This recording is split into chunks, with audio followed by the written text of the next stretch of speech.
I could seat you by the fire. Listen, listen. There's something I must confide. I know I said that it'd be fine. I know I made it look like it'd be alright. But I think I learned my lesson, and I'm not gonna let you out of my sight. You can call me killer, 'cause I'll bring you to the light. And it might taste bitter when you're answering to God. You can call me killer as you look into my eyes. Nothing but a sinner. You won't get away this time. You won't get away this time. You won't get away this time. You won't get away this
Hello, everyone. I hope y'all are doing well. Hi, Blasta. How you doing? I hope you're doing well. Happy affiliated anniversary. It's been more than that, but thank you. I think I've been affiliated in, I'm tired. I'm okay. Thanks for asking. Yeah, no problem. How are you doing? I'm so tired. I ate a lot of pasta, and I'm kind of like, I'm gonna fall asleep. So, yeah. I'm just really tired. I literally just I fell asleep. Let's go pasta. Yeah, it is time. Hi, fire. But yeah, I almost fell asleep right at this chair because I ate a lot of pasta. But let's get ready for Phoenix Wright. I know it was supposed to be yesterday, but I was kind of busy with other things. Ad also, you want an ad? You really want an ad, fire? How are y'all? I'm doing okay. I'm just getting food coma. No, I got an ad. No! What the heck? I'm sorry. Twitch sucks with that kind of stuff. But yeah.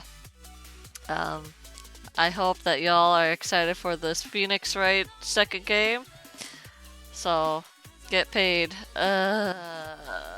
Do I want to? If it costs you to show what the heck? What happened to the music? Was that it? What the heck?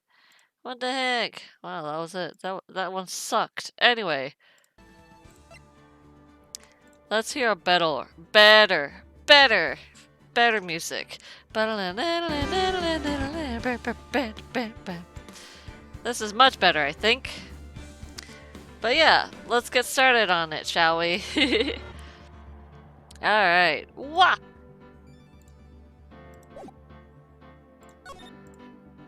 Hope y'all are okay with this. Oh! This is not it. We're gonna go back, and we're gonna start a new game. Not this one. It's Justice for All. Alright, y'all. I'm so excited for this. Show Chester. No way. You wanted to see Chester. Alright. Alright, here's Chester.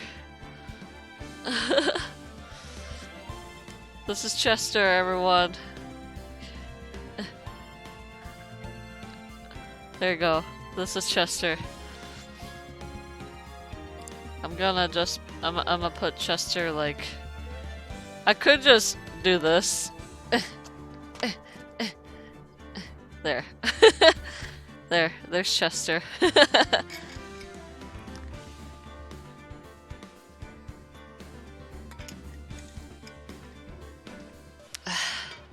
Alright, that's enough of Chester. Why could I put a message for you, Chester redeem, but Paul, I can just do submit. Oh no, I don't know. Maybe I did it wrong. Oh well. Cause Chester's Chester.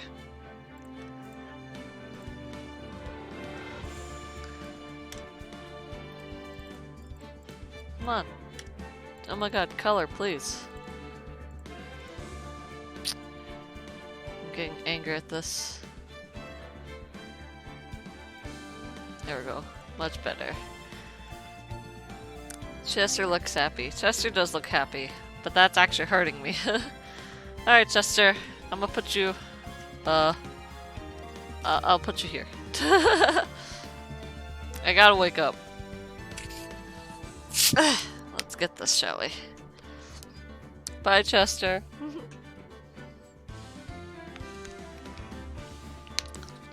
Alright. Get ready. Wake up. Wake up! Here we go. Ace Attorney. Phoenix Wright. Justice for All. Let's go. Episode 1. The Lost Turnabout. Okay. Is there a cooldown on Chester and Paul too? It says Chester's out of stock. Uh-oh. Let me see here. Wah. There should be a... There is a... Oh, I didn't want this. Let me see here. Da da da da da da da da da. Yeah, there's a cooldown for 10 minutes. That's about it.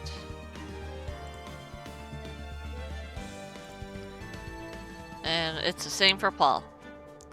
So, just want everything to okay.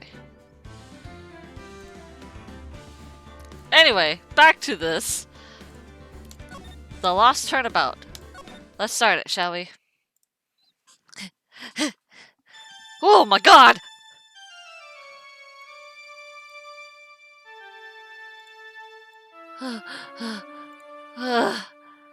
How'd I get into this mess, huh? What's going on? That's far enough! What's going on? You can't run forever! What? Mr. Phoenix Wright? What's going on? Oh my god! What have I done wrong? I cannot allow you to go on like this. Huh? But I'm just a simple defense attorney! Hold on. Silence! You are no longer worthy of your title.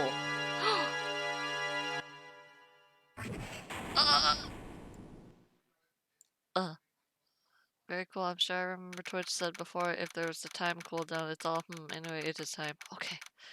September 8th, 9:08 a.m. District Court Defendant Lobby, No. 1. Wow.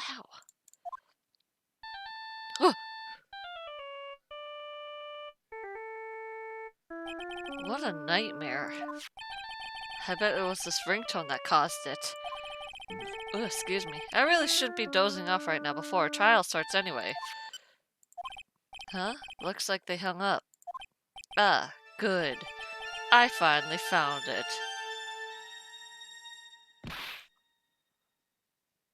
Talk about a close call. I hate to do this to you, but... It's nothing personal, Mr. Attorney. You killed Phoenix?! Phoenix got bonketed. A few minutes later, District Court, Defendant Lobby No. 1. Guys, did you not do anything about that? Ouch, my head. It's throbbing. And why does it feel so foggy in there? Oh, good morning. Ugh. Good morning. Ooh, new soundtrack. What's wrong? You don't look well. People are the best first thing in the morning. Where's the fighting spirit? Sorry, but can you please turn the cheeriness down? My head sort of hurts. Roger that! Am I in trouble or something? Huh? Trouble? Wait, never mind. You're a policewoman, right? I thought maybe I had done something wrong. What are you talking about? I'm the one in trouble. What? I'm placing my life in your hands today, Mr. Phoenix, Wright. Do I have amnesia? Is that what's going on right now? I have amnesia? Life in my hands? You promised me. You said you would prove that I was not guilty. Not guilty? Uh-oh. I do have amnesia. Just when I thought I lost all hope, when all the other lawyers had laughed me off. Leave it to me, you said. You, the only one in Phoenix Wright, came to my... I can't read today. The one and only Phoenix Wright came to save the day. And just like that, I was moved to tears, sir. I'll never forget what you said during that to me, ever. What is this girl babbling about? Actually, I really love to watch court proceedings and always rooting for you to win. When I'm off duty, I like to come here and... What's wrong? You've been acting really strange and you keep staring at me. You're making me kind of nervous, sir. Oh, sorry. I'm afraid to ask, but here goes. So, this might sound bad, but, who are you? What? Mr. Wright, how could you say that? How can you do this to the fragile heart of a girl about to go on trial? You're absolutely horrible. No, I didn't mean it like that. Is this how a defense attorney treats his client, sir? I can't believe this. No, it's just, well, I think you have the wrong person.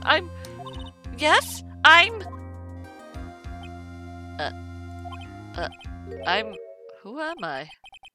Why am I drawing a blank? Frick. He does have amnesia. The trial will begin shortly. Thank you, bailiff. Will the defendant and her lawyer please proceed to the courtroom immediately? The trial's about to start. I'm counting on you in there, okay?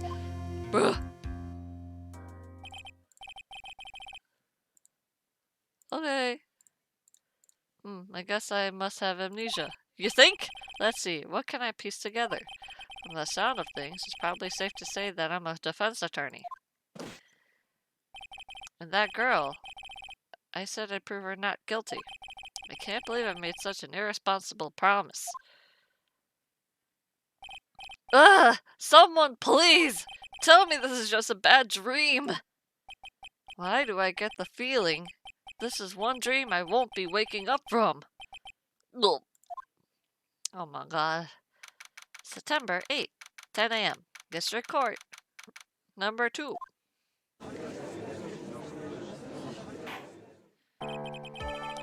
Oh my, the soundtrack! Court is now in session for the trial of Maggie Beard. Or Bride? The prosecution is ready, Your Honor. What is it, Mr. Wright? Are you talking to me?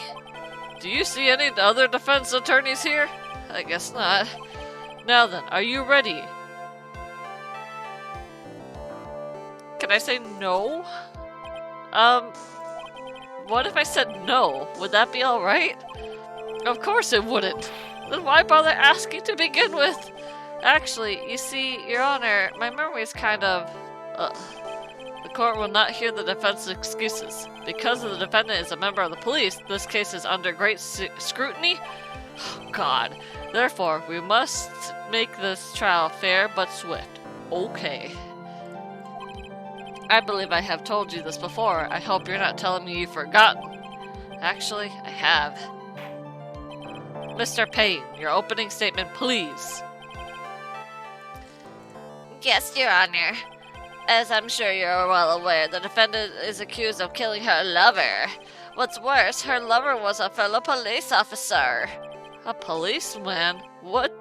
You did what to a policeman? It wasn't me. And besides, Dustin and I, we weren't lovers like that. In any case, the prosecution will prove that the guilty party is none other than the defendant. Very well. Mr. Payne, please call your first witness. It's been a while, Mr. Wright. Let's see what you've learned since last time.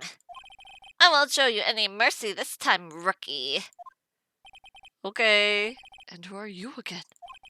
The prosecution calls Detective Dick Gumshoe to the stand. Dick Gumshoe! Here we go. Don't let me down, Mr. Wright. Nowhere to hide. I'm so dead. Gumshoe! Witness, please state your name and occupation. My name is Dick Gumshoe, sir. I'm the detective in charge of homicides down at the President, sir.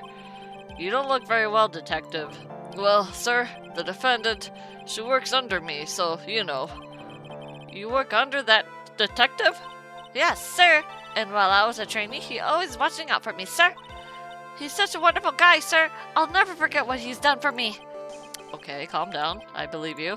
Detective Gumshoe, please describe us the details of this murder. Yes, sir.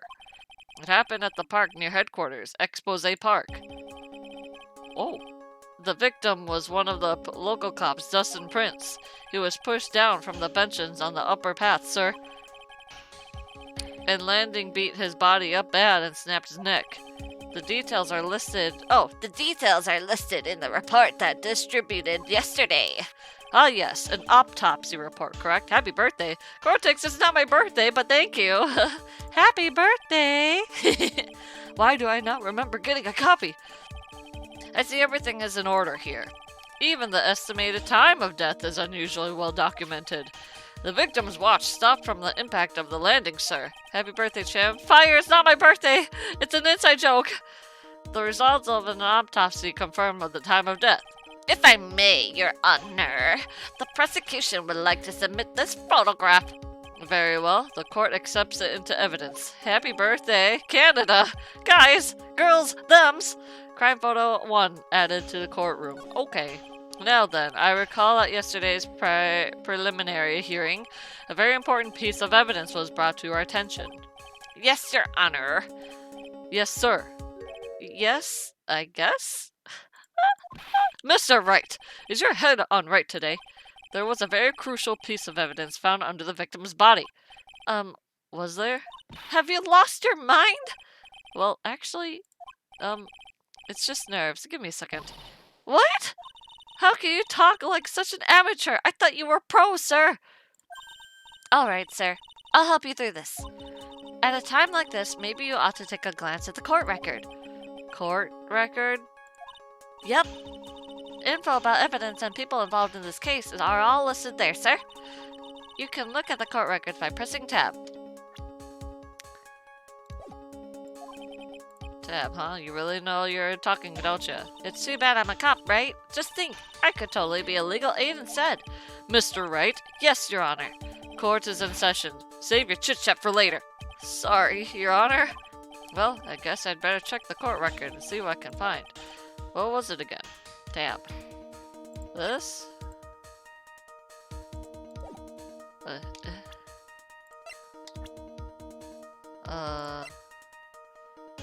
Okay, Dustin Prince. 30 years old. How old were you? 22. Jesus! Generally bad at getting his points across. Dick Gumshoe's 31! What?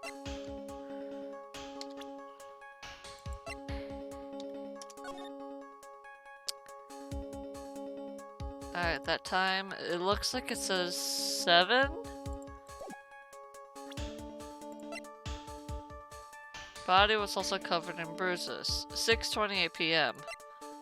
But the time says there it's a 7. Okay. I found this in my pocket, but I don't remember what it means or how it got there. This is not your cell phone? Found on the next peer by. Alright, Mr. Wright, let's see if your notes are in order. What was the piece of evidence found underneath the victim's body? His glasses. That's simple, Your Honor. The broken pair of glasses. That's right. The victim grabbed his killer's glasses as he was being shoved, sir, and held onto them as he fell.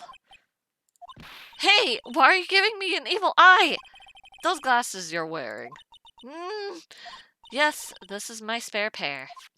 But these glasses they found at the scene of the crime are not mine, I swear, sir. You sure about that? Look, it was a coincidence on that same day. I accidentally stepped on mine. A coincidence, she says. Ugh. Your Honor, I have further evidence to present. Oh, you have more? And this evidence is very decisive. Very well. Let's hear from our witness about this evidence. Okay. Oh, here we go. Oh, new soundtrack. There's something even more incriminating than the glasses under the victim's body, sir. During his date, the victim was pushed from the bench area, but he managed to write the culprit's name on the ground where he landed. I don't like saying it, but it was clearly the defendant's name, Maggie, sir. With this piece of evidence and the glasses, it's hard not to say she's the culprit.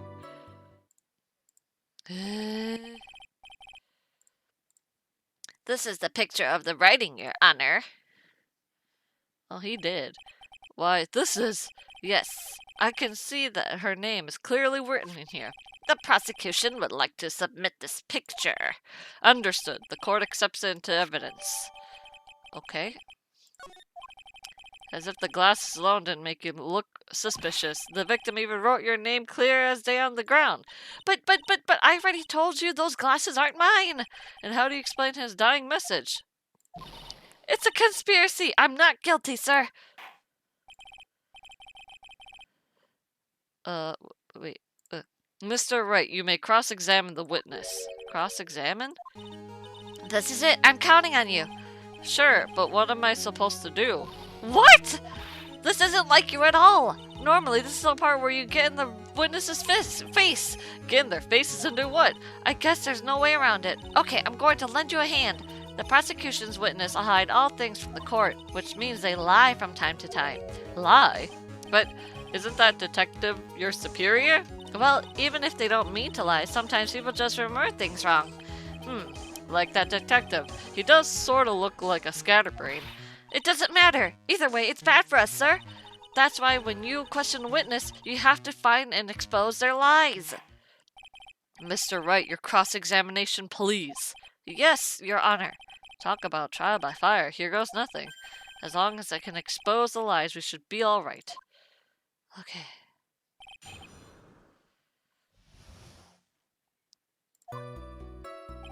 There's something even more incriminating than the glasses under the victim's body, sir.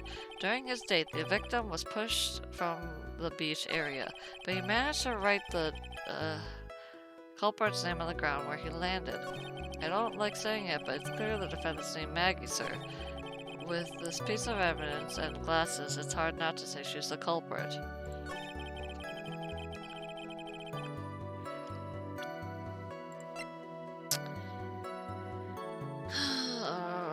Time of death, 6:28. It doesn't say the time. Broken neck. Ugh. Covered in bruises.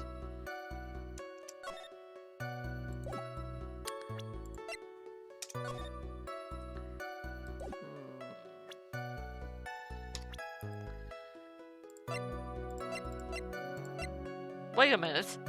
Her name is Maggie, but that's not how you write her name.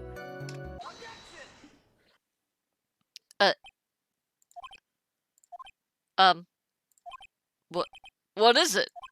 The real murderer was actually Newton because he was the one who invented gravity. Huh? No, don't say things like that. What? what's cut over me. Without thinking, I just blurted out, "Objection!" I yelled at the top of my lungs, finger outstretched, ready to take in my opponent. Oh, very nice. What a rush! Detective Gumshoe! You talking to me, pal? Please state the defendant's name for me. What are you trying to prove with this futile exercise, Mr. Wright? You see, this is a very crucial line of questioning. Actually, Mr. Payne, you can answer that, the defendant's name, if you please. Where is this ridiculous question coming from? The defendant's name is Maggie Bride. Beard. I think someone needs to check the court record. What? It says right here that it's Maggie... Ah! It looks like the bird caught the cat napping. What's going on here? I have no idea either, sir. As you can see, the victim did indeed leave a name Maggie. However, the defendant's name was actually spelled M-A-G-G-E-Y, Maggie. This is a blatant contradiction of facts. Oh, how about that? I haven't even noticed. But maybe the victim didn't know how to spell her name correctly. May I remind you that it was you who said the defendant is accused of killing her lover? If they were truly lovers, it would be impossible for him not to know her name. No! Maggie Bird? This is very true. Mr. Payne. Yes, Your Honor. Are you absolutely certain that the defendant and the victim, Dustin Prince, were in fact lovers? Yes, I am quite certain, Your Honor. They were a well-known couple in the police force. Detective Gumshoe, please testify for the court relationship between the victim and the defendant. Yes, sir.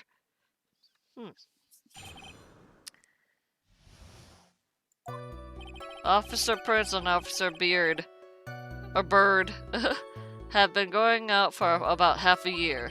It sounded like they were even talking about marriage. The day of the incident just happened to be the victim's birthday, sir. Officer Bird, had gotten Officer Prince as present. It was something she had bought over 2 months ago. I should know, because she came to me and asked what she should get for him. Okay. Oh, those two sound like they were close. Nevertheless, tragedy struck. Yes, I see. You may cross-examine the witness, Mr. Wright. What am I supposed to cross-examine? Officer Prince have been going out a year. Should I just press?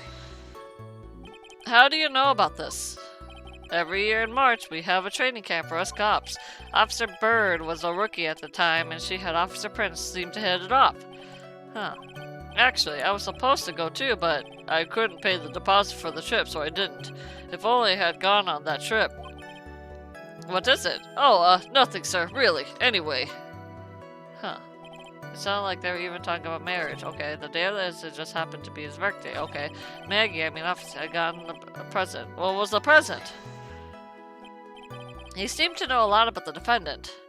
Well, that's because, I'm her boss, and I've got to watch out for my subordinates.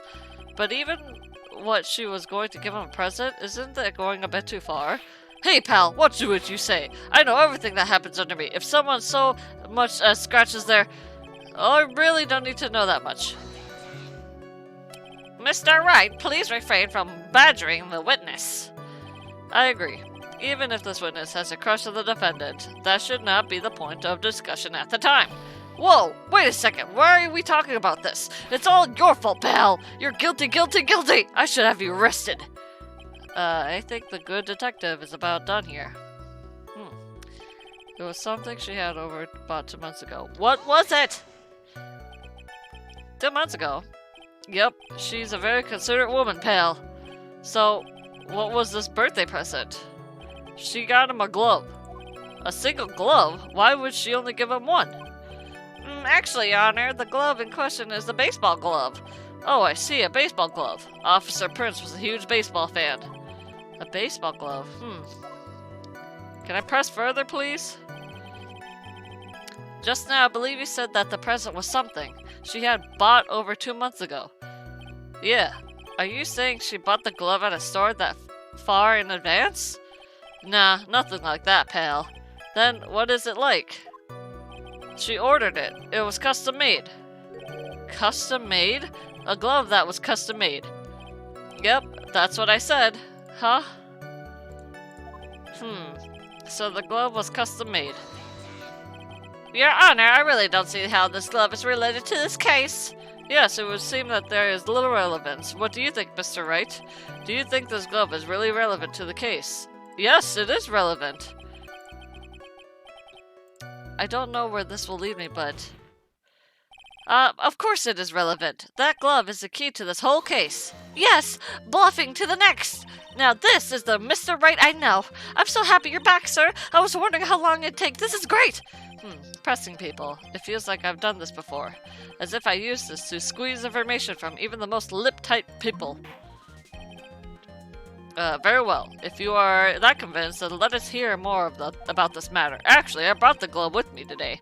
Why didn't you show it? And why didn't you say so earlier? Hurry and show the glove to the court. Well, I didn't think it was anything to do with this case. Anyway, this is it, sir. It's rather yellow, isn't it? It looks like a banana. A birthday present from Maggie to the victim. It was custom made. Okay. Officer Prince really liked the color yellow, and that's why you had the special order it? Yep, that's right. That and one other reason. Huh? This court has heard enough. It is clear that the victim and the defendant were involved in each other. Yes, that's correct, Your Honor. Now, if that is true, it brings up an important question. Was the name Maggie really written by the victim? I see your point, Your Honor. Detective Gumshoe, please tell the court a little more about the name of the ground. Yes, sir.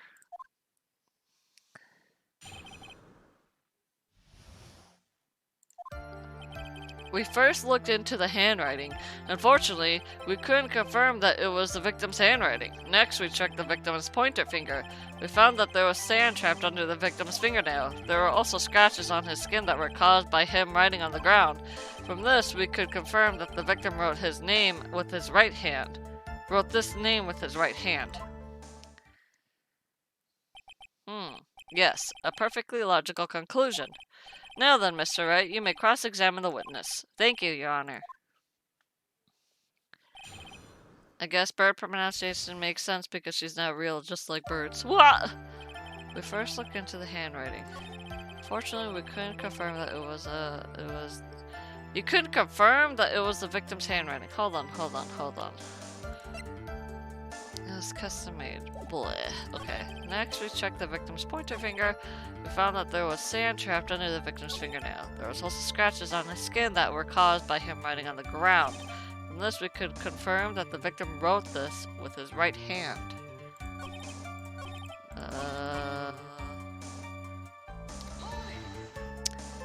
So, in the end, you couldn't confirm it. Hey, don't look down on us! I told you, we were not a bunch of simpletons, pal! Everyone knows you can't find out everything you want with scientific investigation. I've never heard that before. Me neither. Nor I. I never heard anything like that at the police academy, sir.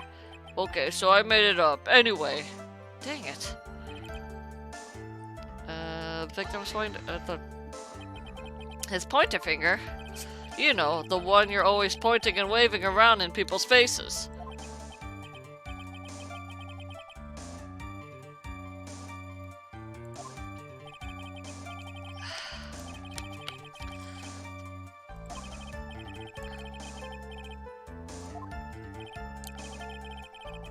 We figured there should be something on his finger if there had been writing in sand. And the results? We found that there was sand trapped under the victim's fingernail. And what does that prove? Well, it proves that he did write the name with his own finger. Yes, which explains why there was sand stuck under his nail. I guess he's right. And there's more. There were also scratches on the skin that were caused by him writing on the ground. Scratches on his skin? Yep, you can't see them with your naked eye, but they're there. That is incredible! Sure is. That's the power of scientific investigation. They're so small that we have had to use a magnifying glass, like a really strong one. It's got that really scientific sound name in it. You mean a microscope? Yeah, that's it. We used one of those, and that's how we found them. I can't believe this guy doesn't know what a microscope is. From this, we can confirm that the victim wrote this name with his right hand.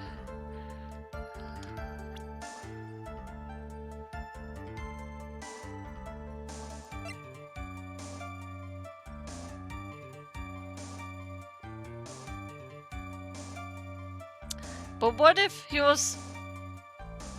that glove was on his hand and there was sand in it?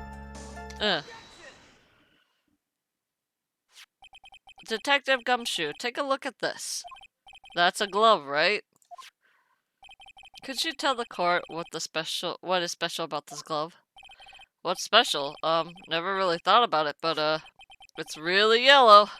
And that's about it. Yes, it's really yellow, but that is only one of its qualities. Huh? There's another reason why it's special. And what would that be? It's very simple. This glove is made for a left-handed person. I knew it! So what I was trying to do, right, is that if you actually look at it, the thumb is for the right hand. So if he wrote it with his right hand, that doesn't make any sense because his glove... yeah. Okay, that's all I have to say. Left-handed? Why, you're absolutely right. This glove is made to be worn on the right hand. That is why it had to be custom made. I have never seen a bright yellow left-hander's glove for sale, have you? Well, no. So, detective... Ooh, excuse me. Which hand did the victim write the name with again? That's easy. Look, it's obvious. From the picture, it was his... Wait a sec. Don't forget that the victim was left-handed. Oh!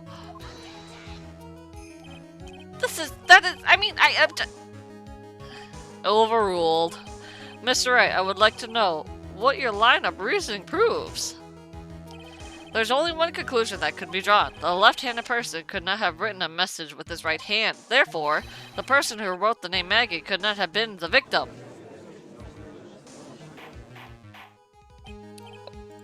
When you think about it that way, then yes. It is not possible for this name was written by the victim himself. Then that means Maggie is... No! It's not possible! Mr. Payne. Yes, Your Honor. The evidence of prosecution has presented has failed to prove the defendant's guilt. In fact, I believe you have proven her to be innocent. No! All right, you did it, Mr. Wright. I feel like I can breathe again. It seems that we have reached the conclusion. You did a fine job once again, Mr. Wright. Me, Your Honor. Well, thank you, sir. See, you got complicated by the judge again. You're really good. And that's why you can't give up being a lawyer, sir. Are you joking? I'm more than ready to retire. I will now announce my verdict. This court finds the defendant, Maggie Burr. No, not yet! I mean, please give me a few more minutes, Your Honor. What's the meaning of this, Mr. Payne? The prosecution is not finished yet. What do you mean? We would like to call our next witness to the stand. What? And what did this witness witness? The moment the victim was pushed to his death.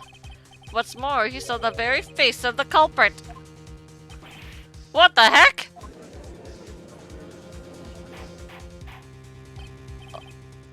I believe the recess is in order. Afterward, we will hear from this new witness. I had a feeling that it was going to be a bit too easy. I need more information. I have to see what I can do to find out during this recess. I can't let my guard down. It's going to get tougher from here. Court is adjourned for recess. Okay. To be continued already? Jeez!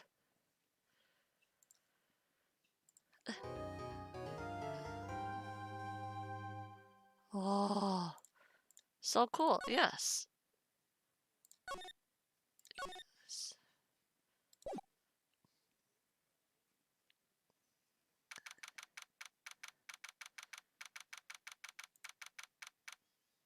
September 8th, 11:43. Amnesia? I can't believe my lawyer's trying to defend me in such a state. Why didn't you tell me, sir? I'm sorry, I didn't mention it to you. Oh, I know what to do. I heard you can fix something like this with a really strong shock in your system. Come on, lower your head with a little Maggie kick should be all you need. No, I think I'll pass on this one. Come on. I'm sorry. Whenever I see someone in trouble, I have a hard time leaving them alone. I tend to stick my nose where it doesn't belong and try to tackle everyone's problems, just like me. Well, my head's one problem you won't be tackling today. Well, we're here to solve your problem first. We can deal with mine later. For now, do you think you can fill me in on a few things? Of course, I'd be honored to. Well, I guess we'll start with my name and then I can tell you about me. No, that's okay, really. I think I know you and your name pretty well by now. I was wondering if you could help me figure out a few things about myself. So my name is Phoenix Wright. What a weird name. This is serious. You really don't remember. I'll tell you what, sir. You can have this back, then maybe it'll help. This is a business card? I got this from you! It's my prized possession! You can borrow it for now, but please give it back, okay? Okay, there are some numbers written on the back. Oh, that's your cell phone number. My business card. I handwrote my cell phone number on the back. Oh! I guess for now we should stop talking about me and start talking about this case. This case? Yep. Can you think of anything that would be helpful for me to know? What can I tell you? I can't think of anything other than the incident with that cell phone, but... Cell phone? Yeah, your eyes lit up when we talked about it at the detention center, sir. Hurry up and tell me. This might be very important. Okay, Roger. It was on the day of the crime, but just before 6 p.m. I picked up a lost cell phone while on the walk with Dustin.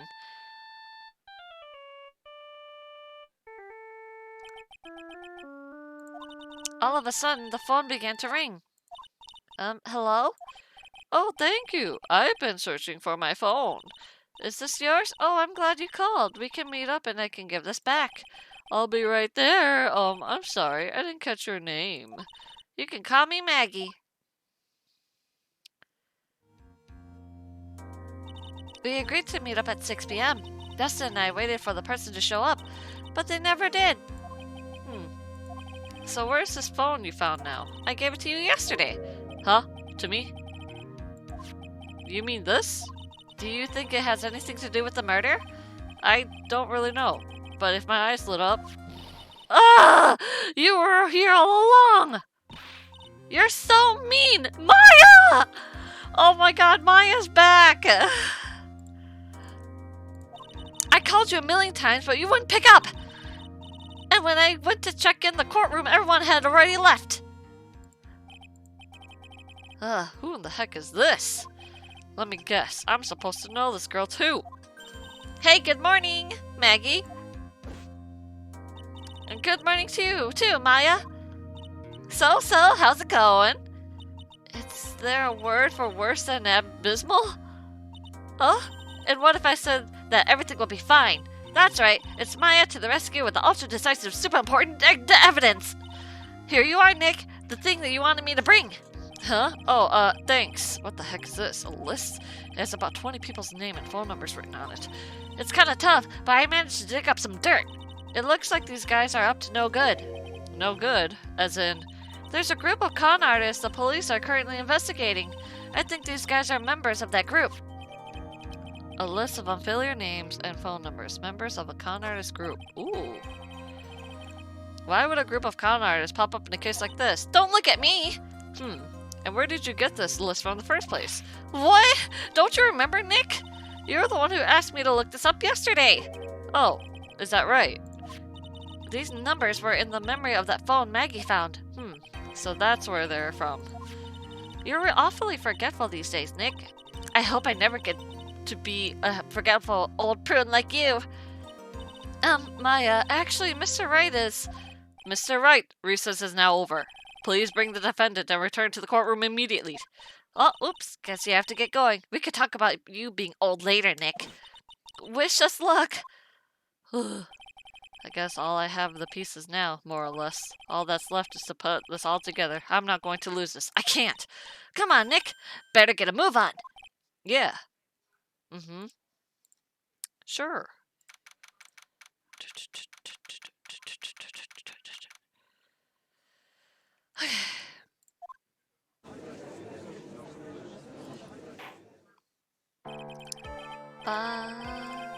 Court is now reconvened. Please call up your next witness to the stand, Mr. Payne.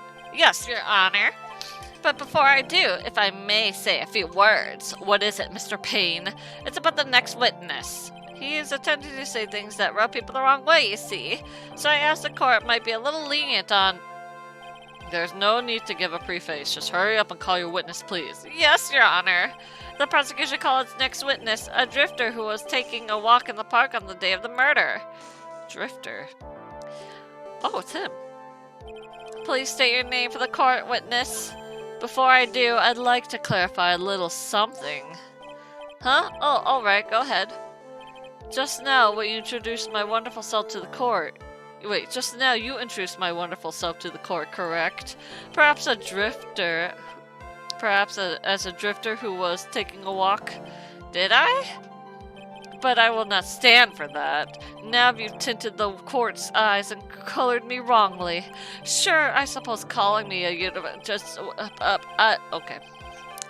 If you're gonna be like that, I'm just gonna...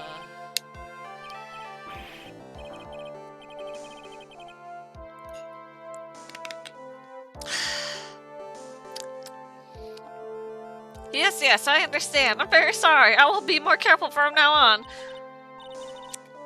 Hey, it's Fire Extinguisher Man. I don't like him. Fire. What is he, a human chatterbox? Ugh, I have to question him.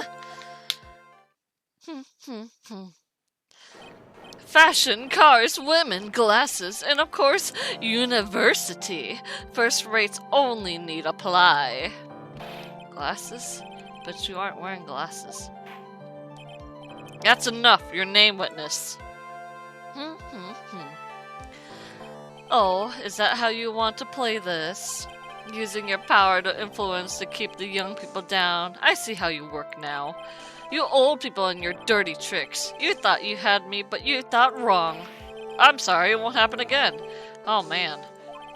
I forgive you. Alright, I suppose I could tell you my name. I'm Richard Wellington, the drifting virtuoso with the PhD in drifting, as it were. If you wanted to, you could call me a university student in transit. Mr. Wellington, on the day of the murder, you were strolling through the park, correct? It would appear that you are attached to that word. If you must, then by all means. But I remind you that I am in no way a propellant boy. Ooh, excuse me. Out on a walk with mommy.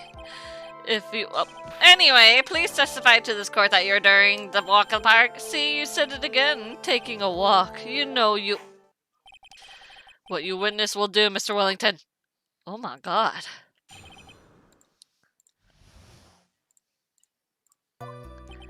I was at the park all afternoon, deep in thought about my life situation. I don't remember the time all that well, but I do believe it was past 6 p.m.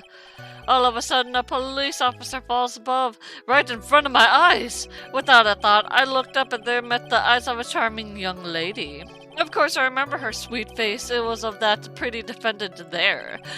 The only other thing I saw was a banana that fell with the police officer. Banana. That was certainly decisive testimony. Decisive? Nick, did you hear what he just said? Yeah. That's all you have to say? How can you be so calm? It's strange. My mind is very calm and clear. Maybe it's because I believe in my client. You mean Maggie? Yes, and if she really is innocent, then that can only mean one thing. That guy's lying.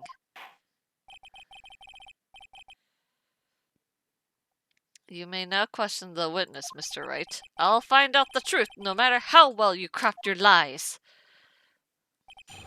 What I saw that day. Yosha! Hi, Ryan! I was at the park all afternoon deep in thought with your life situation. I don't remember the time all that well, but I do believe it was past 6 p.m. All of a sudden, a police officer falls from the falls above, right in front of my eyes. Without a thought, I looked up and there met a charming young lady. Of course, I remember her sweet face. It was that of a pretty defendant there. The only other thing I saw was a banana that fell to the officer. A banana? You mean this banana? How are you? I'm doing great, man. I always come late for this stuff and I always need context. Mr. Wellington, I believe I have the bananas you saw right here. Ah, so you knew about the bananas too. Why did you say so earlier? But don't you think you can use this as a way to pull more information out of me? But don't you think you can pull little? That's where you'd be wrong. Mr. Wright, what is the meaning of this? Isn't that the baseball glove? Huh? What? A baseball glove? Doesn't it look delicious? Care for a bite? That's not... no! Your Honor, I think this proves one very important fact. This witness has bad eyesight. By the way, just how bad are your eyes? Huh? Why are you asking me that all of a sudden? Your Honor, it's very simple. A mistake of a glove and a bunch of bananas. No, I don't think so. Objection overruled. You're one of those people. Yes, you know what I mean. You're one of those people who... Oh my god, Wellington, please.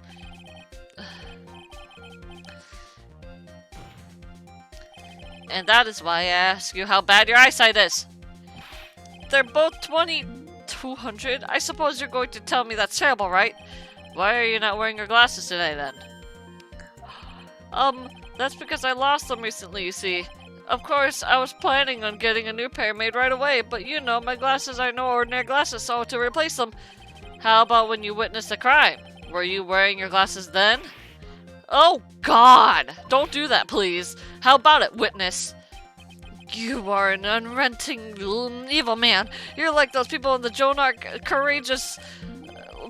anything wrong, she's so gruesomely burnt all... Which boils down to you were not wearing your glasses at that time. Therefore, the identity of the woman at the scene of the crime and that defendant cannot be proven by the same witness.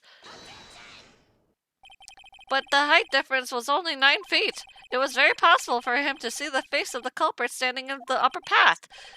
Witness, please be more accurate in your testimony. Remember, a person's life's at stake. Yes, Your Honor. Now then, please continue your testimony. Please tell the court what happened next in the moment after you witnessed the crime. Banana. The girl on the upper path ran away as soon as she realized I was there. After that, I immediately called the police station to report the crime. It must have been like 6:45 p.m. when I made the call. They must have a lot of free time on their hands since they showed up within 10 minutes. Huh. So the person who was on the upper path saw you and then ran away. Yes, that is correct, which is why even someone without a superior brain like mine can understand that. That girl is the murderer. So, you may question the witness now, Mr. Wright. Wait, 6:45, right? The girl that 6:45 when I made the call.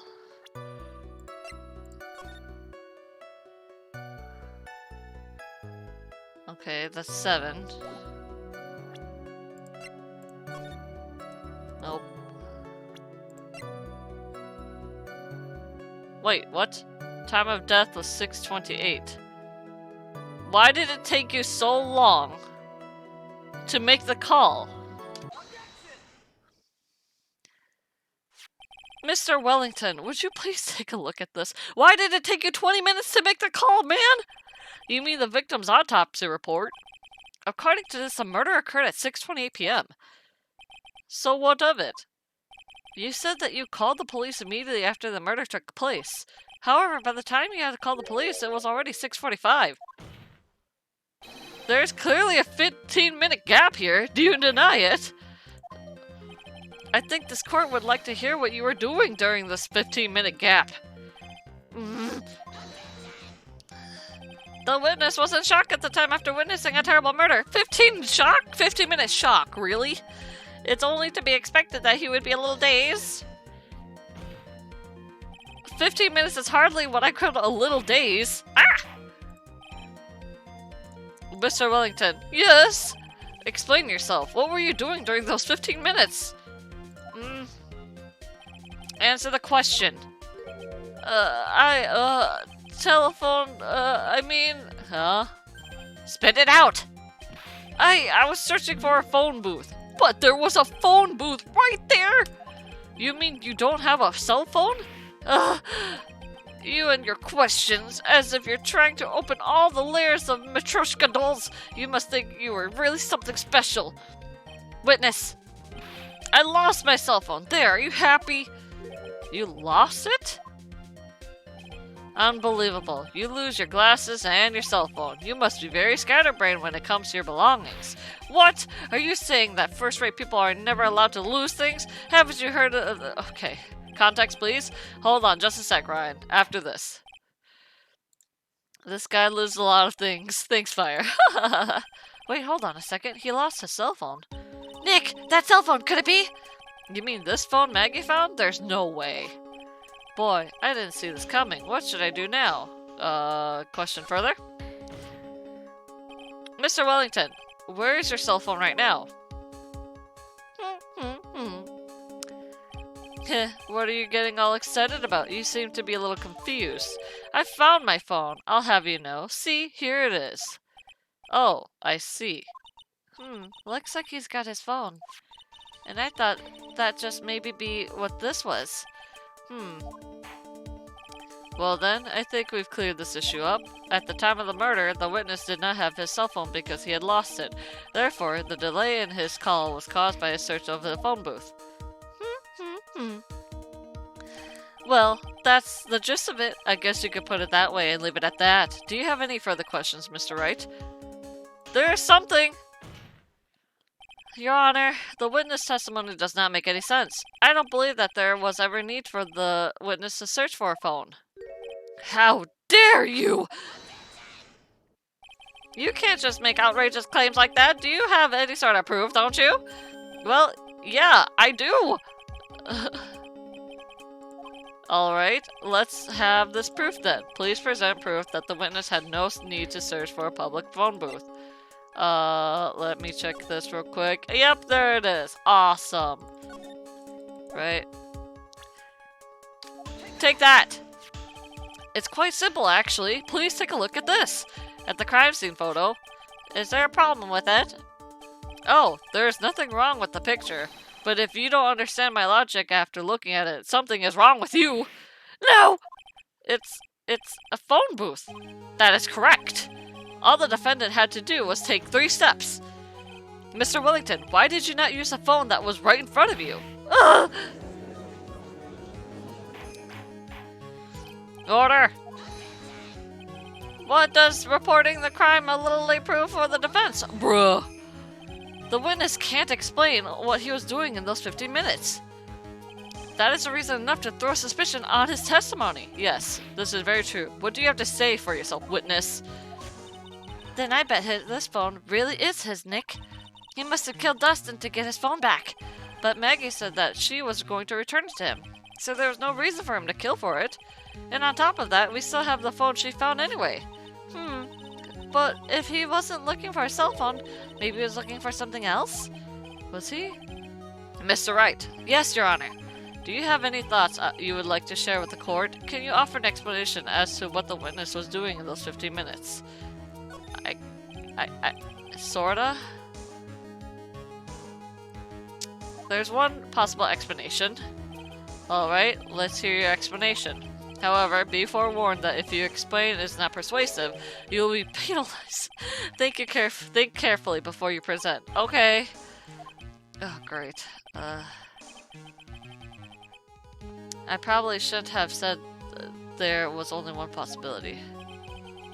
Please present to the court that would answer the please present to the court that one piece of evidence that will answer the following.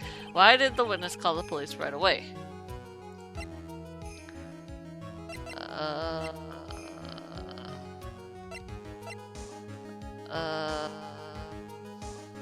I mean, this? Perhaps this is the evidence you need to be convinced. Perhaps. Oh. Sorry. Okay.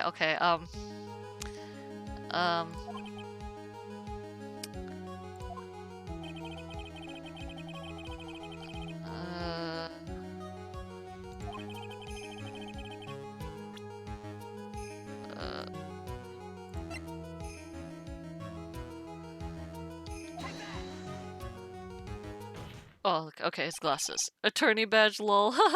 Mr. Wellington. What? Don't do that. You almost gave me a heart attack. These are your glasses, aren't they? Where did you find? I believe the court's all heard of what you just confessed to. These glasses are in fact yours. I'll tell you where they were found, Mr. Wellington. These glasses were found under the victim's body. Under the victim's body? Whoa, hi Valkyria! Order! Now wait a second, hold on. I didn't confess or confirm anything! Your Honor, I think the answer is quite clear. As he fell, Dustin Prince grabbed the culprit's glasses. The culprit knew that he had to find his glasses and searched frantically for them. What he didn't realize was that they were under the victim's body. And that is why it took him 15 minutes to make that call. Mr. Wright, are you indicating this witness as the real murderer? Of course. Oh! Oh,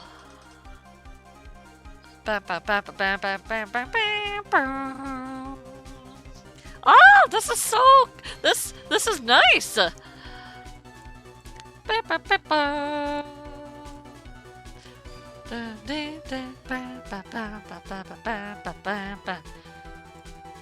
Hi everybody, welcome to our second game of Phoenix Wright. I hope you're all doing well. Of course, that is precisely what I'm doing. Oh god, please don't do that, sir. Yamate kudasai. I know I'm right. He is the real murderer. Did you figure it out, Nick? More or less. Turns out the cell phone was the key to this case after all. Anyway, now's our chance to deep six this guy. I'll sink him in one shot. Yeah! This is so exciting watching it work again. Somehow, my old self is coming back to me. It's time to sink or swim. Everything rests on the edge of the knife. This is the moment I've been waiting for. Order! Order! Your Honor, the defense is making a mockery of this court. Without any solid ground to stand on, he accuses the witness of being the murderer. Yeah, that's right. I'm no criminal. This third-rate fraud of a lawyer. In that case, why don't we look at it from a different perspective? Let's hear your explanation as why you are not the murderer. Why, that's easy. For example, there's the name victim wrote. What about that? Oh, you mean the name Maggie? Yeah, even an idiot like you can read that, right? But we already know this was not written by the victim himself. After all, the defendant's name is Maggie, and that the victim was left-handed. In other words, in order to make the defendant look guilty, the real criminal used the victim's right hand to write her name on the ground. But, wouldn't that mean that the real criminal knew someone the defendant knew? Otherwise, how else would that person know her name was Maggie? That is a good point. The witness didn't even know Miss Bird before the trial. Oh, I forgot. There was any way this creep would have known Maggie beforehand? Actually, there is a way. They called, remember? And she said her name. It would have been best if I could prove the witness had last learned. The defendant's name was Maggie. Now, will the defendant please present its case? How could the witness have known the defendant's name? Well, Mr. Wellington, you didn't have your cell phone on with you the day of the murder, correct? And so what if I didn't? When you realized you had lost it, what did you do? What did I do? Did you try to find it by calling it? Why you? How did you? Oh, excuse me. Your Honor, these questions have nothing to do with... Overruled. Mr. Wright, where are you going with this line of questioning? Do you think there is someone related between the witness's cell phone and the murderer? I do, Your Honor. On the day of the murder, Maddie Bird picked up a lost phone in the park, and she also received a phone call from the owner of the phone.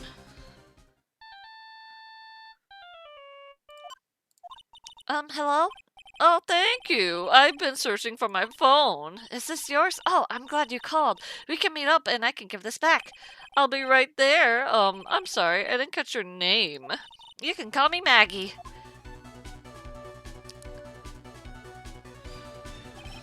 That's when you learned her name was Maggie. But you made one fatal mistake. Fatal mistake? My client's name is Maggie, but that name wasn't written on the ground. It was Maggie. This was a mistake that could only occur if you knew it was her name, how her sounded. I can't speak. Sorry. But, Your Honor, the witness has no motive. And your point is? It's very simple, Your Honor. A person usually would not kill someone without a reason. Mr. Wellington had no reason to kill anyone. That is that. Sorry. That is absolutely correct. I don't have a motive. Mr. Wright, Your Honor, can you explain what motive this witness could have had? It's very simple, Your Honor. Are you sure, Nick? If I said I can't offer an explanation, then the trial's over, right? Yeah, but... Now then, please present to this court proof that the witness had a motive. Oh! Wait, a list of con artists and their phone numbers stored on the cell phone Maggie found. That's it.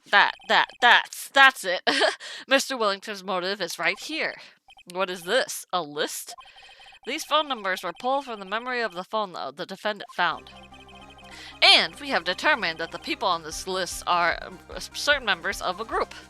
You looked up all those numbers? Of course. This list of phone numbers was stored in the cell phone's memory. The names and numbers belong to people who are members of certain con artist groups. What? Con artists? Can you explain why these numbers were on the phone, Mr. Wellington?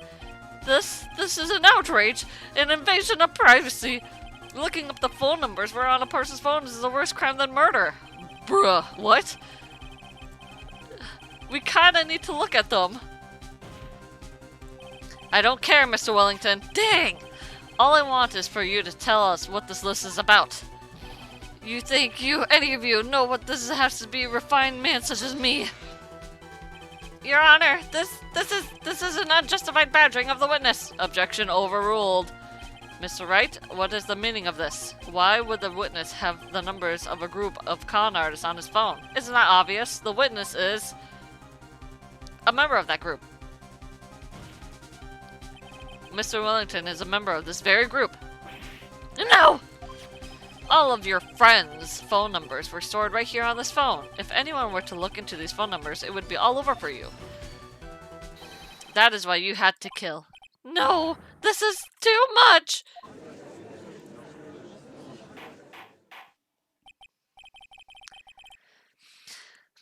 That does make quite a bit of sense. Well, Mr. Wellington, would you care to explain? I got you now. The police officer. Your Honor, what is it, Mr. Payne? Your Honor, this is unjustified badgering a witness. You already said that. You said the exact same thing only a few seconds ago. Please let me think about the content of that phone call. Hello? Oh, thank you. I've been searching for my phone. Is this yours? Oh, I'm glad you called. We can meet up and I can give this back. The defendant had already promised that she would return the phone. After that, all Mr. Wellington had to do was meet Miss Bird to get his phone back. Why would he need to kill anyone? That is a valid point. What does the defendant think about this? If you think about it logically, then it makes sense. Then maybe we should be thinking outside the box. Yeah, if we think like that, let's see. Maybe that slime ball was something at the saw something at the crime scene that made him commit murder. Your thoughts, Mr. Wright? Well, I don't think Mr. Wellington went to pick up his phone in a very friendly manner. But he promised his phone, so why would he have been unfriendly to the defendant? I think he must have seen something that didn't agree to him when he got there. Well then, Mr. Wright, what was the something that didn't agree with the witness?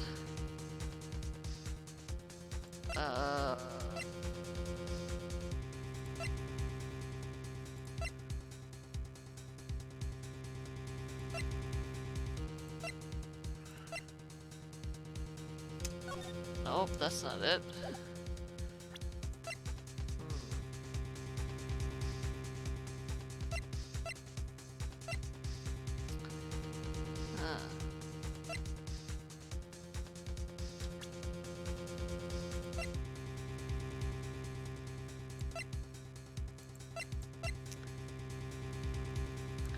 Self-proclaimed victory. Look.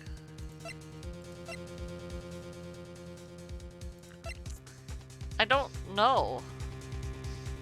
Were you like jealous? I'm gonna. What Mr. Wellington saw was the victim. The victim? You mean Dustin Prince? Oh! He probably was not wearing his glasses and he got startled when Dustin had the phone, so therefore he pushed him. He was expecting a girl. Got it. Dustin Prince had gone on his date after his shift was over. Yep, got it. With no time to change, he went to the park still wearing a police uniform. Ah! He got scared for that. The girl that picked up my phone was with a policeman. He couldn't have known they were going out, so he began to worry. He was afraid the policeman would ask a few questions before returning the phone. If I do anything suspicious, he might run a check on my phone. In his mind... Ah! Oh, Bear in the Rain, thank you so much for your follow. Arigatou gozaimasu. Chester says hi. And, Paul says hi as well. Chester and Paul both say hi. Oops. There you go, Chester. There you go, Paul. But yeah, thank you for the follow. Welcome, Baron. Hello. Anyway, in his mind, it was possible that they have already run a check on the phone. And he went into a panic. Is that what you're saying? Yeah, basically. Officer Prince was murdered simply because he was in his uniform. Oh, that's so sad. Mr. Payne, do you have any comments? I'm thinking. It seems the truth has come out at last. The witness, Mr. Wellington, you are... Oh!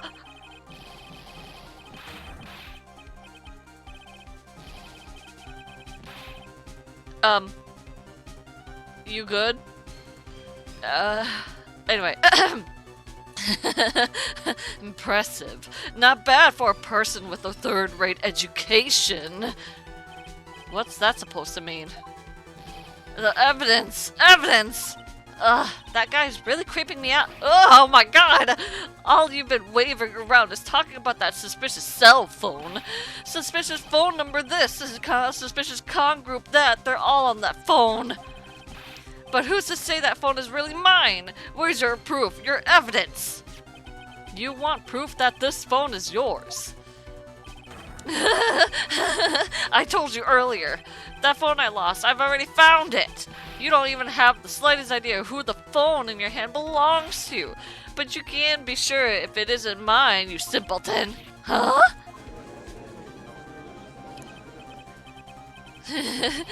Feels good to see you squirm.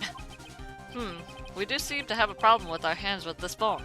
Whose phone is it? Without knowing that, it's meaningless as evidence. Well, we could just call it, right? Your Honor! This is bad. I can't let him turn the tables on me like this. This cell phone. There has to be something I've overlooked. There's gotta be. Can I punch that guy? No. Fingerprints? I got it. We should check for fingerprints. Fingerprints? Yes, Your Honor. Mr. Wellington must have left some fingerprints on his phone. Nick, don't you remember? When you got that from Maggie, you wiped it off. What? You said there was sand all over it, so...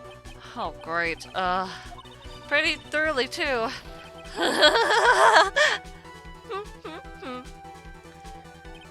It's oh so much fun watching third-rate trash babble like morons amongst themselves. You made a complete recovery. How many times do I have to say this? My phone is right here, see? Oh, and incidentally, you can't check the number stored on this phone. It must be glitched because of all the numbers that just magically disappeared. You've got to be joking. Erase all the numbers I was going to use as evidence. Mr. Wellington. What's this? By the tone of your voice, it sounds like you still have some fight left in you. Where did you finally find your cell phone?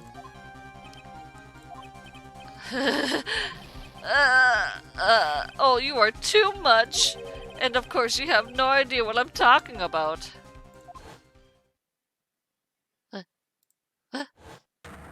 Oh my, now I remember! What? Ah, Ryan, this is what happened in the beginning.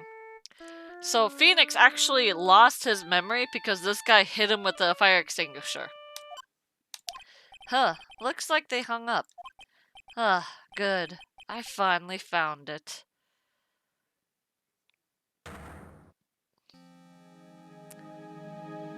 So that's when...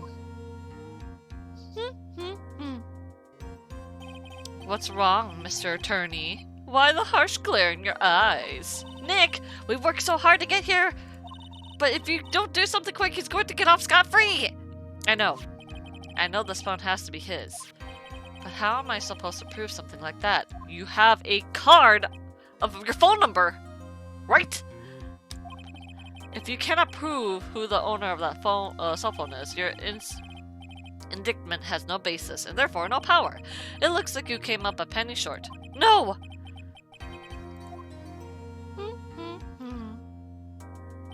Don't blame yourself. You're merely a third-rate lawyer. You only made one big mistake. Who are you? What are you? That's something you haven't figured out for yourself yet. Who I am? The court hereby concludes the cross-examination. If that will be all, I'll have to bid you gentlemen and ladies goodbye. I have a reservation at that ultra-fancy restaurant on the upper side of town. Thank you for your assistance. We have a stressful day, so please, bon appetit. What am I supposed to do? Am I supposed to just let it go after that? Raise an objection? Please wait, Your Honor. Oh, right, Nick! I think I may be able to prove it. Prove it? Prove what, Mr. Wright? Everything. Your Honor, the cross-examination has already ended. Besides, the defendant is just going to badger the witness with more insane questions. You will not harass the witness. Is that clear, Mr. Wright? Did you hear that? No harassment allowed, Mr. Attorney. Please, Your Honor. Very well. But this is your last chance, Mr. Wright. You may present one piece of evidence in the court. I only get one shot at this. If you cannot prove anything, it's over. For your client and for you. Do you fully understand? Yes. Yes, sir. Oh my god! I'm sure you are well aware, Your Honor, but the cross-examination period has ended. Were you paying attention, Mr. Payne? I said that Mr. Wright could present only one more piece of evidence. Oh! Now then, Mr. Wright, this is your last chance. It all comes down to this. It's go time! Oh, 3. Please present the one piece of evidence that would explain everything. My business card! Why, thank you. How nice. Oh, you're welcome. Here, please have one of mine. Oh, thank you! Oh, thank you, Judge. Wait, what am I doing? This isn't time to be exchanging business cards. Your Honor, there is something very important about that card, and that is, the back of the card.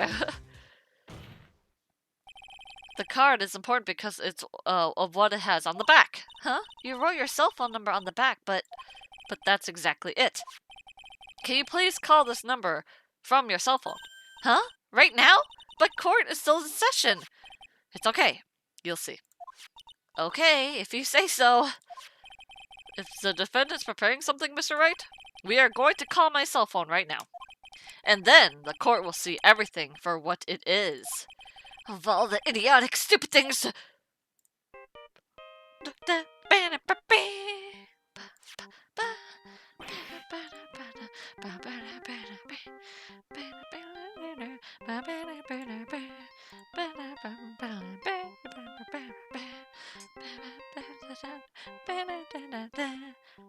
You took our phone! What? Why is my phone? And what is this stupid sounding ringtone? Well, Mr. Wellington? How strange.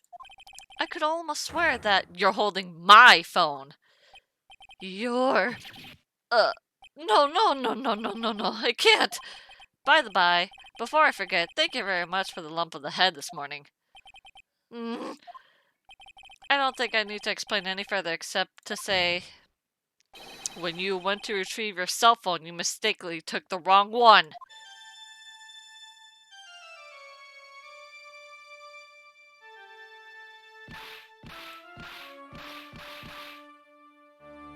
Oh my god. Sir?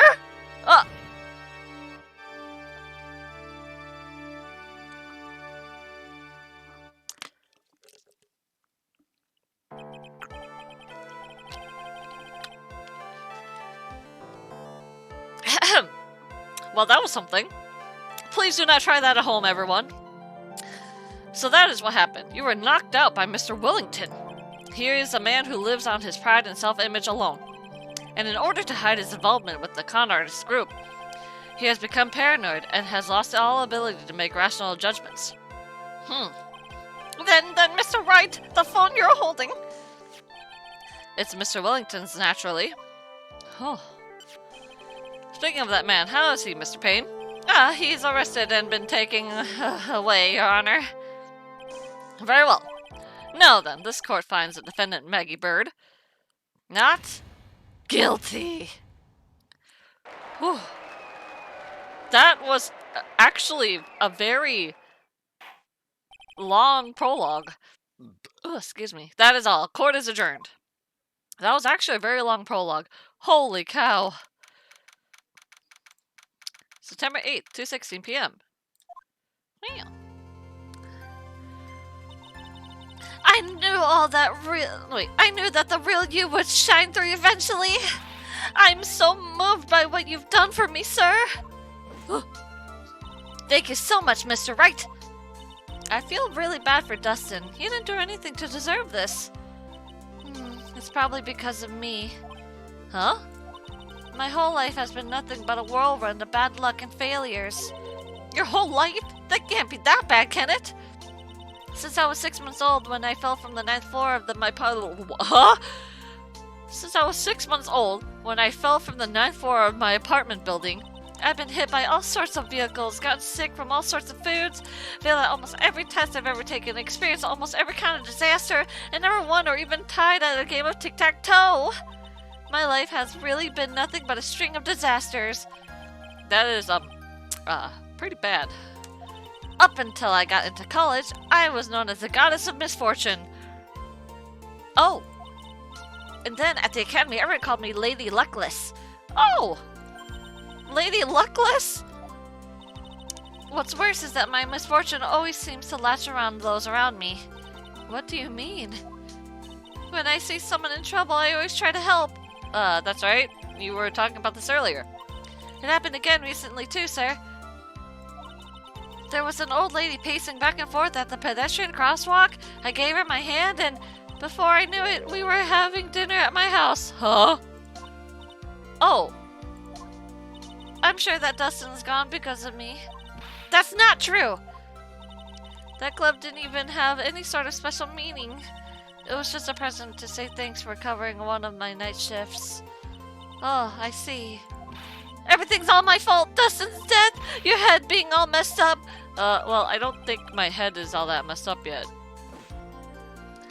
I'm going to find a new life for myself starting now. The next time we meet, I'm sure I'll found a new whole ocean's worth of good luck by then, sir. Yeah, after that, the goddess of misfortune is only a name. You bet. I'm gonna make it. I promise. Next time we meet, I'll only be an unlucky person instead of a goddess. Yeah, that's spirit. Well, Mr. Wright, Maya, I should get going. Okay, good luck to you. Thanks. You take care of yourselves, too. Uh-huh. Okay, alright. What a horrible day. I've gotten my memory back, but things are still a little fuzzy. But you're okay, and that's what counts. You really had me worried. Come on, let's go back to the office. I'm afraid to ask, but here goes. So, this might sound bad, but, who are you? What? I thought you said you got your memory back! Maya! At that moment, everything really did come back to me. Detective Gumshoe? He's someone I've had clashes with the past during certain cases, but he's also been a good ally during others. The judge. He's a lovable, kind old man who is easily swayed by other people's opinions, but in the end, he always comes up with the right verdict. This person, I haven't gotten a clue. He seems to know me, but maybe he's mistaken me for someone else? And this girl, Maya? You finally remembered! This is Maya Fey, my assistant. That's right. I have so many unforgettable memories about her. For example, Earth to Nick, what's wrong? You keep staring at me. Don't tell me you've missed me. Well, yeah, I suppose I have. I feel like I haven't seen you in ages. Oh? Well, I'm back now, so it's time for us to create new memories together. Alright, sounds good. All the phone numbers on my phone were erased by Mr. Wellington. I guess I have to start over from the very beginning. Come on, Nick! Let's go to our usual burger joint! Okay. Actually, it hasn't even been that long since she came back into my life. Oh. And that story began on one rainy afternoon 2 months ago. Hey! Episode 1, The Lost Turnabout, the end! Woo! Prologue over. Does he know Edgeworth? I'm not sure. A new brain episode has been added. Awesome. Sham, should I give sub or burgers? You should get subs because burgers are extremely expensive. And, no, I mean, you should get subs because burgers are extremely expensive and subs are, like, longer. So, yeah, subs. You should probably also get a combo for that. Just saying. Good job! Thank you! Okay. Who is this? I would like to say my progress. Thank you. Reunion and turnabout. Here we go. That was no accident. What was that, champ? Get a sub. Oh. I just got back. Get a sub. I was drugged with sleeping pills? What is going on? I was murdered? By that person?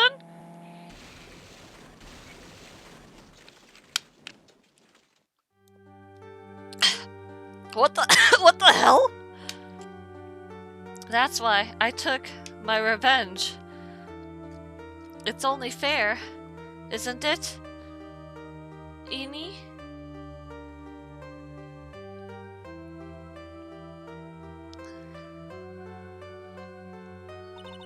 I finally get to see you again, and it's not your fault. You didn't do it. No, I did it. I killed that person. What? Wait. Are you saying, Maya, you are... Oh my god. But that wasn't you. It doesn't matter. It might as well have been me.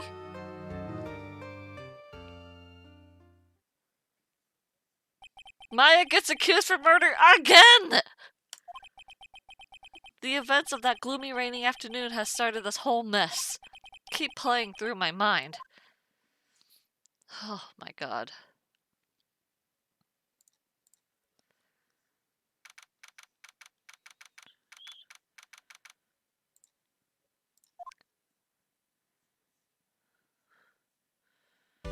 Oh my god! What depressing rain. Hello, do you understand how depressed that makes me? Do you? Who are you? Why do your glasses keep falling? I guess. But actually, more than being depressed, I'm angry. Angry at the weather girl on TV. I think our little rainy spell would take a break during the sun. What is that? Wait. Is what that girl said. I sink my life on it. Well, it's the weather. But that's why I didn't bother to bring an umbrella today. That nerve calling herself a weather girl. She's going to hear about my 15,000 soon. About your case. Unless you're planning on suing the weather girl. I'm sorry. I thought that before we got down to business, we could have a friendly chatter. That was not a friendly chatter. That was like... My name is Dr. Turner Gray. I'm a surgeon. Oh, okay. Remind me never to end up under his knife. I'm here today because of this incident. Malpractice at Gray Surgical Clinic. 14 inpatients lost their lives? Oh my god! Oh, you're the doctor at... It's really quite upsetting. Did you hear me? Upsetting! Yes, I heard you. I agree, it's quite upsetting. The one that screwed up was that nurse. It was her that got the medications mixed up and killed those 14 patients. Oh. And yet, now listen good, and yet, the nurse had the nerve to go and die before admitting her wrongdoing. She didn't even offer any sort of explanation to me, and this is the kicker. She up and had herself a grand old accident and crashes her car. Smash, crunch, instantly transforming her car into an accordant model. Oh. Then who's this? That's right, about a year ago, all the tabloid shows were talking about this. Is this her, then? 14 victims of medical malpractice and the nurse's mysterious fatal accident. There were rumors that Dr. Gray had actually caused that crash. People said it was to forever hide the person responsible for that malpractice incident. Why would I? No, I'm just going to say this once. Why on earth would I want to kill that nurse? She's the one who killed those 14 patients, not me! To think you need to take a deep breath. I think you need to take a deep breath, doctor, and focus. More to the point, this case is over a year old. Why bring it up now? That's simple, because the situation is slipping out of my grasp. It just won't do. My client isn't seeing nearly as many patients nowadays. Do you understand what that means? It means they're not coming to my clinic. You don't say. If it were me, I don't think I'd want to go either. So, what do you like me to do about it? I want you to help me prove I'm innocent. You do realize I'm a lawyer and not a private investigator, right? No, this is something only you can do. Maya Fey. You know this girl, correct? Yeah? Why would he know her name? I heard you were working under her for a while. Well, yes, I mean... Hey, wait a second here. I worked under her? Yes, am I wrong? She told me. I'm not quite sure if... Well, we worked a few trials together. But she went back to her hometown to undergo some training. Ah, yes, I heard. It must be lonely for you. I'm not... I mean, I am single, but I'm gay for Edgeworth. She must be an extraordinary girl to handle such rigid training. Huh? I have an acquaintance who knows a lot about these mystical sort of things. Oh, an acquaintance. She's the one who introduced me to Miss Fey. Oh. And I've already set up an appointment. For what? What else? A channeling. You want to channel the dead person? I'm going to have her call the spirit of that nurse that went and got herself killed. Then who was that lady? Oh. Maya, I wonder what she's up to right now. We, the women of Fey Clan, have always been spirit mediums. It's because the power to communicate with spirits flows strongly through us. That's what she told me. I guess she learned to accept her responsibilities and became an adult. I hope. Not counting training, this will be her first time channeling a spirit, so she gave me one condition before accepting my request. A condition? The condition is you, Mr. Wright. She said that she wouldn't do a channeling without first seeing you again. Me? And that is why I've searched out for you. You want to see her too, don't you? Sure. And so, that is how I ended up visiting Maya's hometown with the doctor. Okay. Nice. June 19th. Oh. So this is Kurain Village, Maya's hometown. Who are you? Why, hello there. Okay, bye. What an odd little girl. Hey, wait up, Pearly! Huh? Someone else is coming this way. Nick! Maya! Maya, how are you? It's good to see you again. Where's the music? Ah!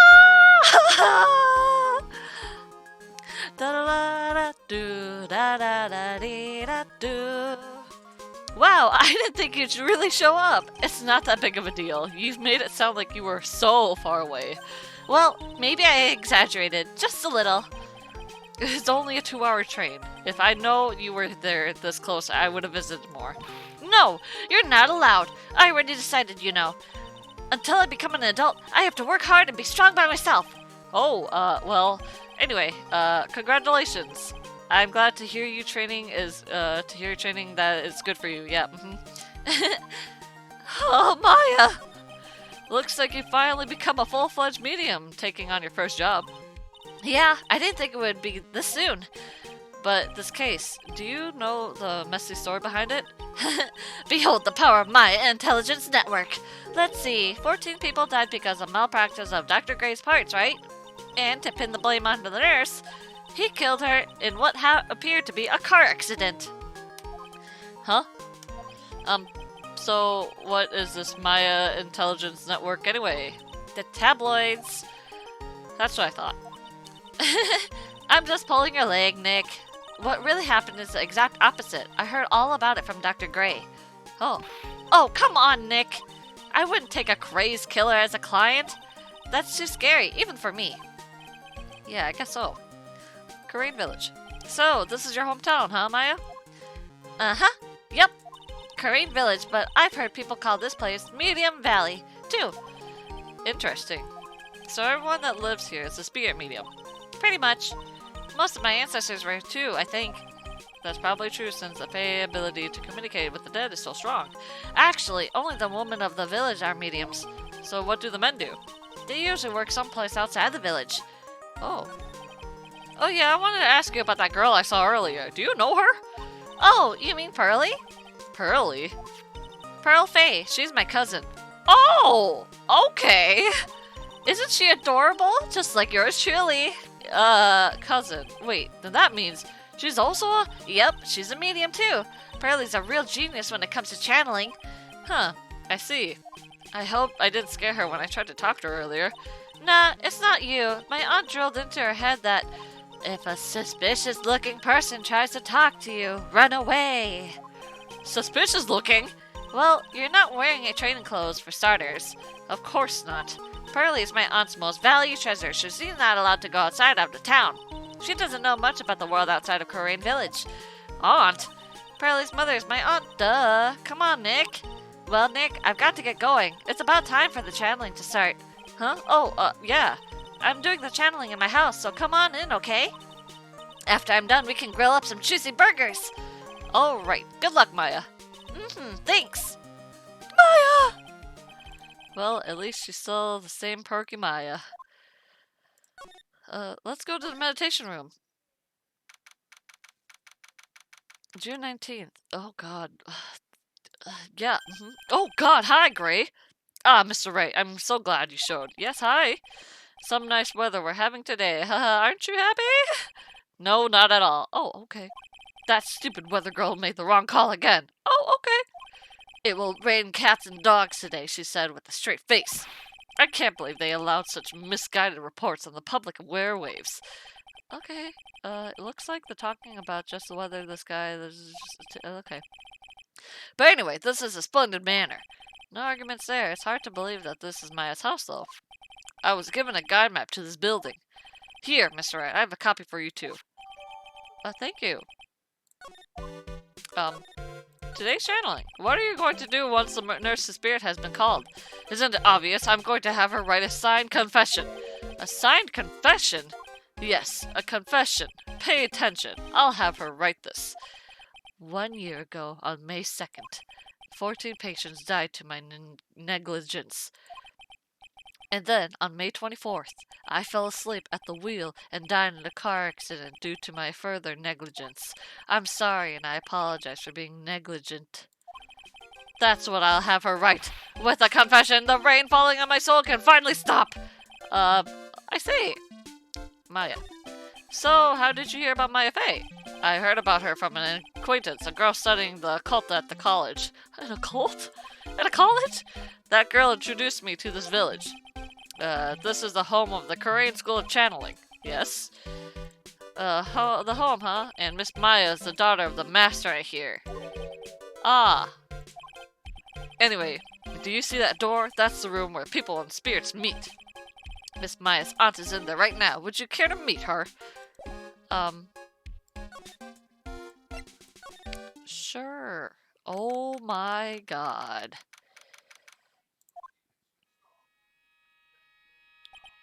Wow, it's such a strange atmosphere in here. These flickering lights, I guess they're candles. Oh my god, hi! Good sir, who might you be? I'm Phoenix Wright. Oh, you must be that good sir. Good sir? Is she talking about me? You are a lawyer, are you not, good sir? I have heard much about you from Mystic Maya. Is that so, Mystic Maya? I am Mystic Maya's aunt, Morgan Fay. Oh, so you must be her mom's sister, because that's how families work. Nice to meet you. I wanted to speak with you about a certain incident, good sir. But it would seem that perhaps you asked too much of Mystic Maya in performing your duties. Most unbecoming, I'm afraid. Huh? Don't tell me you have already forgotten. That it was not for Mystic Maya and her assistants, you would surely not have won. First a girl that runs away, and now an old lady who says I stink at doing my job. When did I become a poster boy of how not to make a first impression? The past is in the past, though. Let us speak for the present now. Thank you. Maya. So why did you add Mystic Maya's name? Isn't it a little strange? Good sir! Oh my god! Hi! Yes? How dare you be so rude and disrespectful towards Mystic Maya?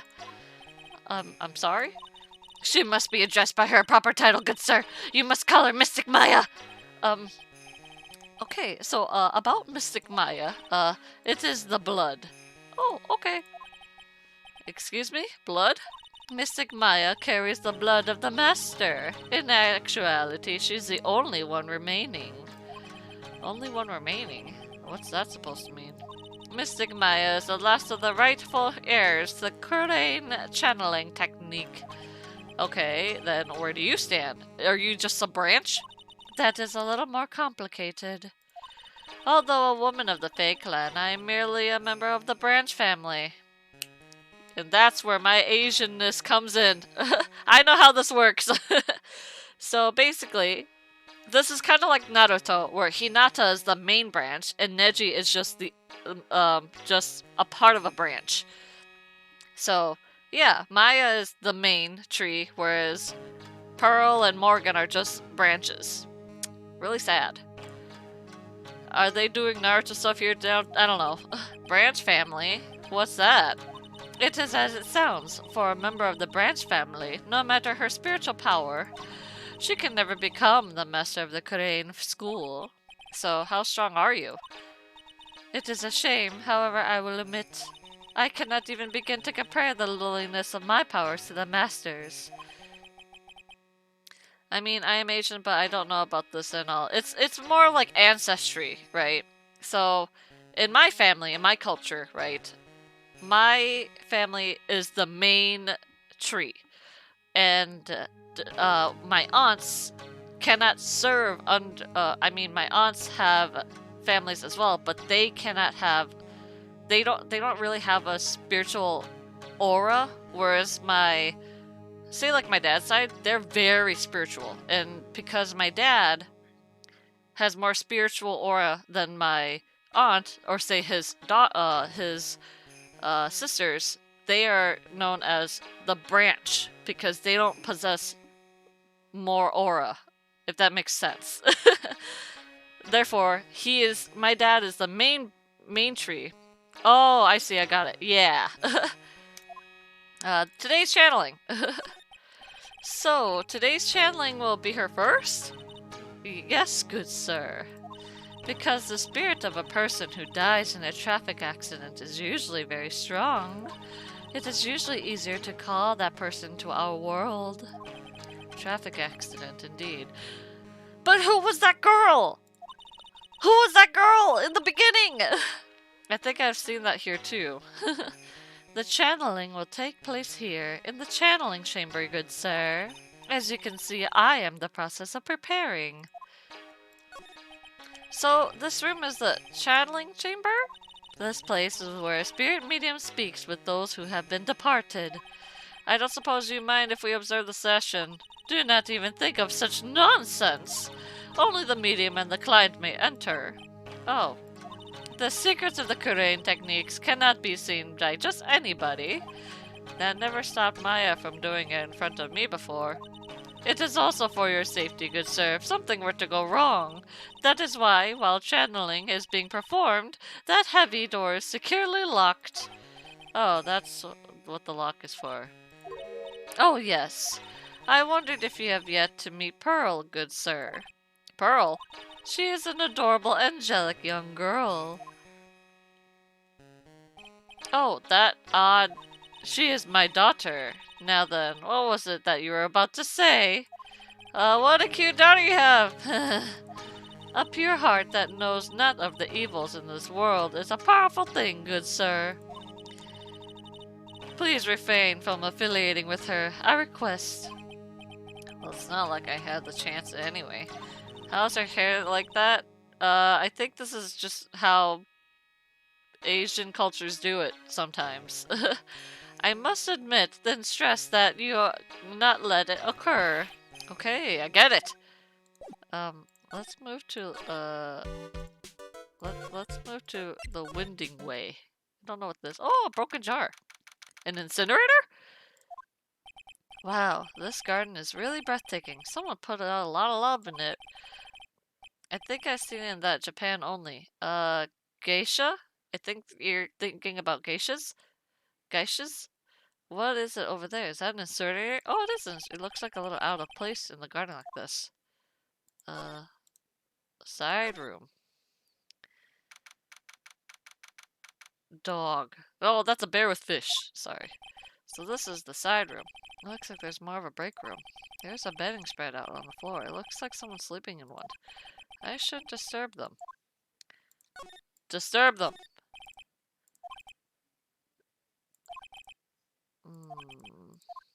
Okay. Whoa!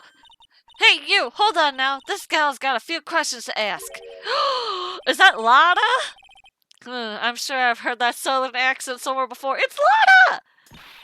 Well, Albie, it's Mr. Wright. Mr. Phoenix Wright. How you been? Haven't you heard in, what, a year? Oh my god, Lana! You are... Lana... Lot of hair, lot of heart. Who are you again? Southern lady.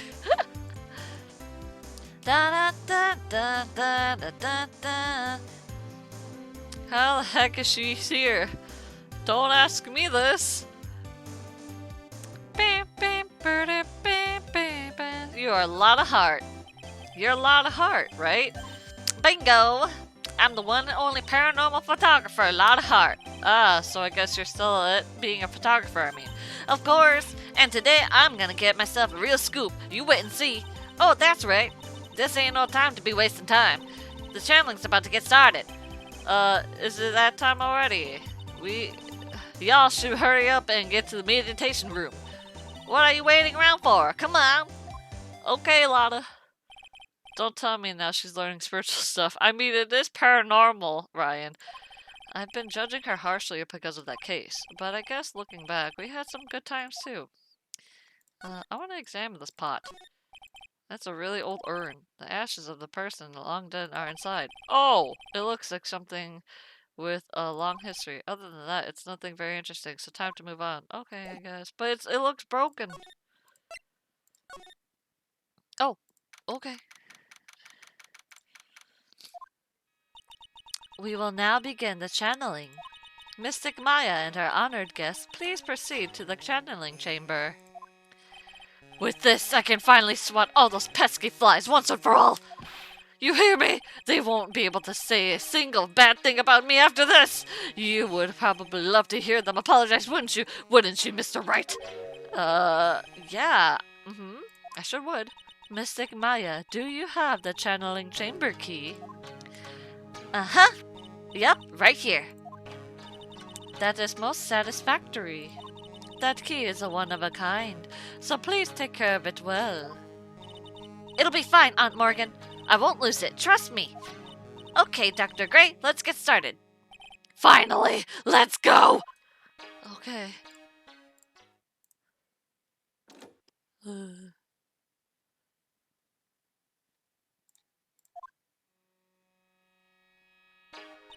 Now, let us wait patiently out of here for them.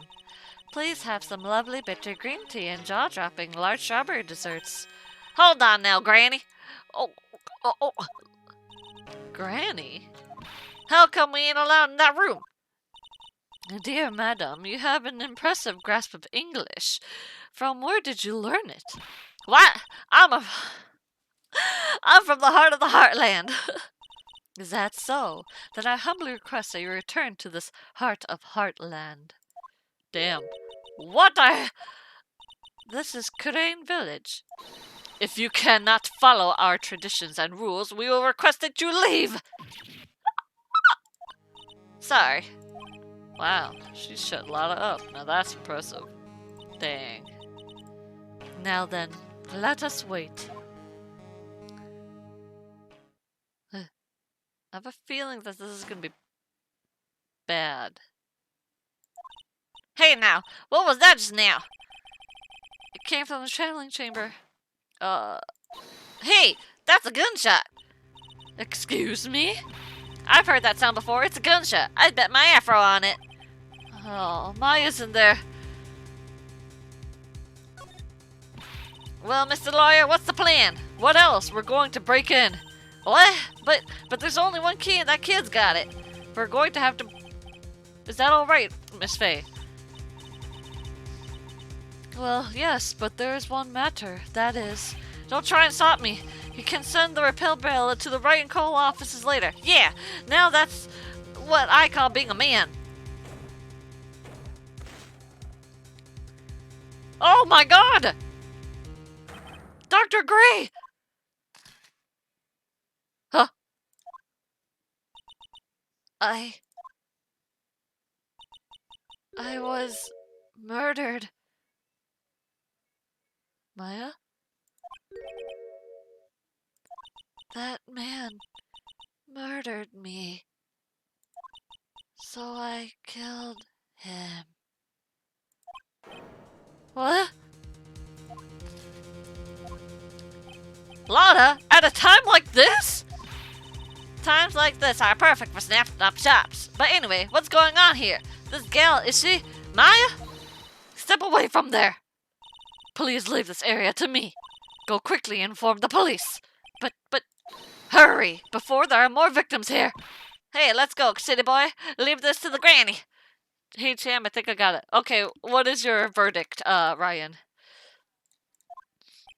My cell phone doesn't get reception way out here. Maya possessed that nurse and killed that man. Huh, okay. So I ended up using the phone booth to call the police. Oh, great. And they're on their way. That's good. Lottie, I saw a genuine mysterious phenomenon. She seems really on edge because of all this. Not that I blame her. I'm scared to death by what's going on. Hey, mister. Oh, hey, mister. That gal, Maya, she wasn't the one that pulled the trigger, was she? Oh, yeah. Lada doesn't know when Maya's channeling. Her whole physical appearance changed. Then again, weren't there only 2 of them in there? I reckon she must have done it then. Lada, what do you know about Dr. Gray? Not much, but I did some digging. That's one gen and a bad reputation. Really? I hear he's good at surgery and stuff, but his personality stinks when, like wet sheep. I sort of got the same impression myself. He's a real controlling. As soon as his nurse or patients don't do what he says, he starts a hollering. Must have been real rough to the work for him. Oh my god. See, the thing is, Orion, Maya being possessed by the nurse and killing him, that's a bit too easy. I think something else happened, but I don't know what. I need more information. Ah, Mr. Wright. Miss Faye, how's Mystic Maya? She has returned to this world. The spirit severing technique was successful. Let me see her, please. She is still unconscious. I humbly request that you wait outside for her recovery. Dang it, guess I just have to wait. The police are here! Sorry to keep you waiting. Huh? You again? What are you doing all the way out here, Detective Gumshoe? It's actually kind of funny. I was in the area for a business trip, pal. Well, time to check out the crime scene. I'll have to question everyone later on. So just sit tight, alright? Why is he grinning at me? Shall I show you to the scene of the crime, Detective Jim Shoe? My name isn't Jim Shoe. The 2 of them went into the channeling chamber. I guess all I can do now is wait and see what everyone else has to say.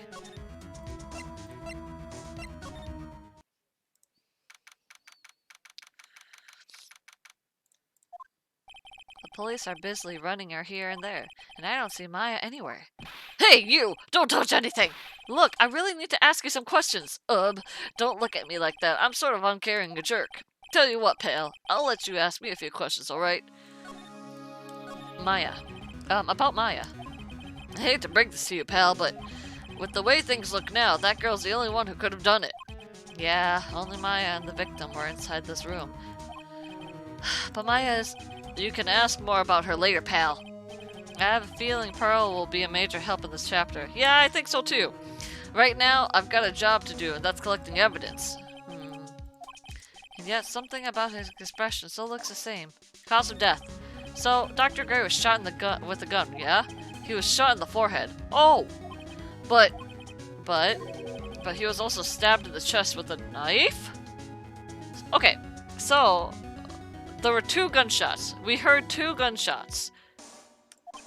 A knife? Basically, the Vic was first stabbed and then he was shot. Oh my god. Hey, pal! No touch. Oh, okay. Sorry. Can I slide? So I can't look at anything. Alright, can I present anything? Okay, let's move to the winding way. Okay, let's move to the side room. Oh, okay.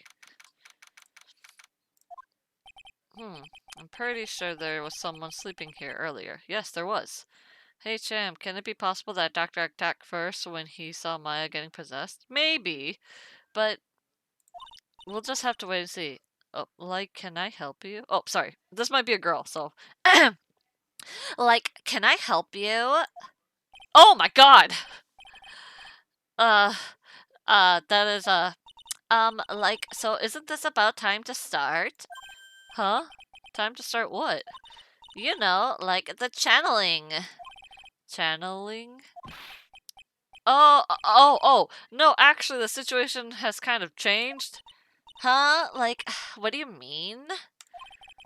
Oh, she's a redhead. Please stay calm, but there has been a murder.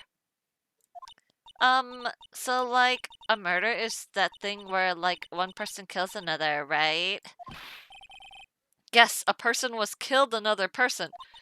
Oh, that's, what are the words I'm looking for? It's like totally a bummer. Why aren't you not reacted properly about this? Yeah, After that effort, that's all she has to say? Oh, I'm sorry. I forgot to, like, introduce myself. My name is Eenie Meenie. Oh, Eenie? Eenie Miney? Eenie Miney. Eenie Meenie Miny Mo. Got it. Eenie Miney. Got it. Okay. Um, I don't need to tell you this, Eenie, but in the prologue, there was a girl that tried to do a car accident, and there was a girl left behind. Was that you? At the college, I'm researching and studying parapsychology. Did someone say Eenie in the flashback? They did, Ryan. They did. Parapsychology? That's right. I think people, like, usually call it occult studies or something. Oh, you're the occult girl. Like, supernatural phenomenon, ESP, and psychic powers, that sort of stuff. Okay, I don't like this redhead girl now. Ryan. I'm Phoenix Wright, attorney at law. Eenie Miney. So what brings you here today? So I was the one who told Dr. Gray about this place. He asked me, like, do you know of a good spirit medium? Did Gray say something about being introduced to this place? Cause, like, talking to the dead people and, like, multiple personalities are my thing. I see. Then why were you taking a nap here? Like, I wasn't feeling good. Huh? I'm, like, allergic to sesame seeds. They, like, must have put some in the food they served for lunch. Oh, that doesn't sound fun. So I, like, felt sick and came here to, like, sleep. I totally feel like I've wasted my time because I, like, slept a long time. What happened? So you're sleeping here the entire time? Yeah, ever since lunch. So you don't know anything about the murder that took place? Like, what? Oh, that. I, like, totally know nothing. So, who was, like, you know, killed? The surgeon that requested the channeling, Dr. Gray. You and Dr. Gray knew each other, right? I don't know any Dr. Gray. Well, that was suspicious. Oh, really? Then what was all that talk about him earlier? Huh? Well, like a long, long time ago, I was like a patient, yeah. She sounds like she's trying to hide something. Huh. That's suspicious. Imagine sleeping and woke up and just found out that the murder took place and giving such a reaction, right? There's no one here, as usual. Pearl! Hey, how are you? You're Pearl, right? Silent as ever. Huh? What's she got in her hand? I've seen it somewhere before.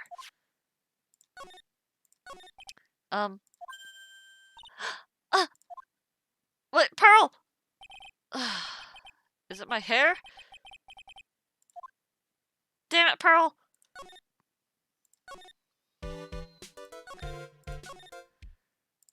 Wait, go back. Oh, okay.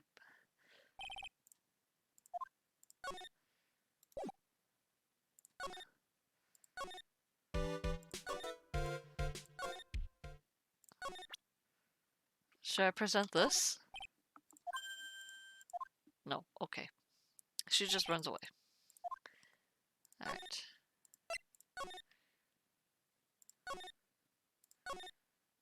Oh, what the heck? Korean village. She's probably scared out of her wits after having a murder take place by her. Lada? What? God, don't let me be next! Huh? Don't scare me like that. What do you mean? You're the one scaring me! If I weren't so tough, you'd have another dead body on your hands. Mind! Any ideas? Do you see or notice anything that stuck out at you? Nah, well, maybe one thing. What is it?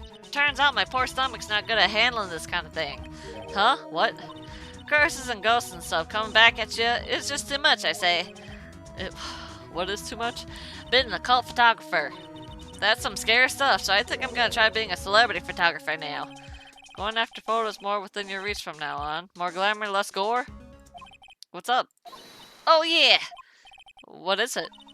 I took some hot pictures earlier. Huh?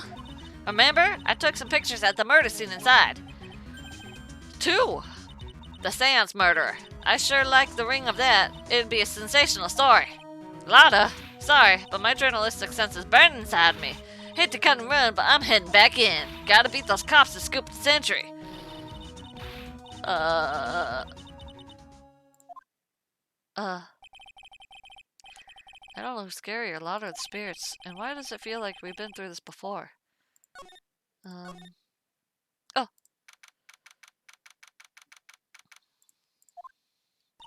Oh, dear madam, you have such impeccable timing. Like, what's all the buzz? Right, everyone, listen up. You too, pal. I'm going to give you all a brief update. Right now, it looks like the investigation's not going to be done until real late. That is a terrible shame. I propose that everyone sleep here under the roof of Fay Manor tonight.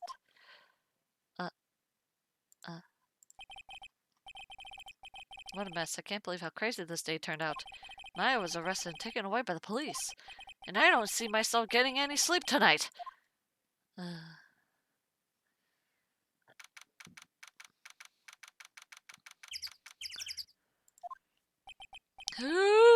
Ugh, morning. I guess I must have nodded at some point.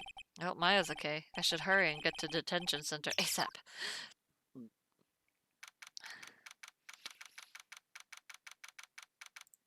Visitor's room. Nick! Nick! Maya! What am I going to do? I never imagined it would turn out like this. Calm down, Maya. To be honest, I won't be able to sleep if my friend did such a thing and I'm sleeping in a place like that, right? Take deep breaths. Come to think of it, the first time I met her, it all started right here in this detention center. I finally get to see you again, and it's not your fault. You didn't do it.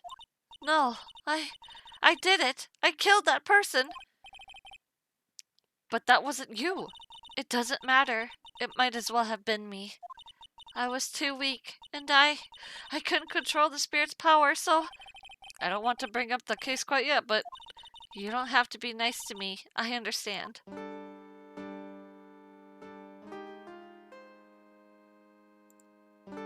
I don't like this song. So you're the master or something of the Korean School of Channeling? Actually, my mother is for now. But since that title has passed from mother to daughter, I guess I will someday. But many people think that the channeling isn't real, that it's just an act. You believe in us, don't you? Yeah, because I've seen it with my own eyes. When Maya's channeling a spirit, not only her voice, but her whole physical appearance changes. It's a supernatural phenomenon that occurs every time.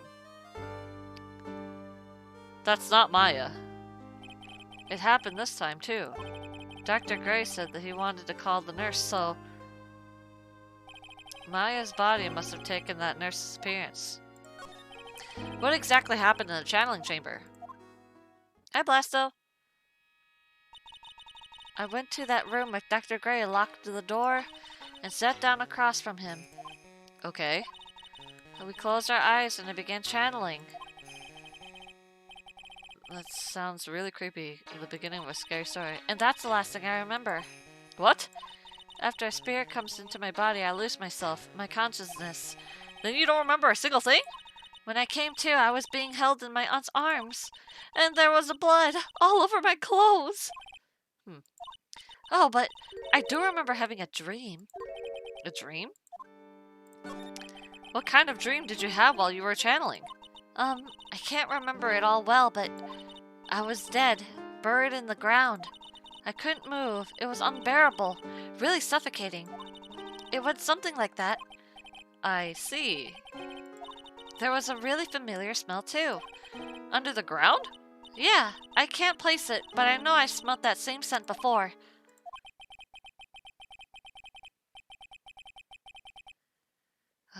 This is the only information I got. Okay.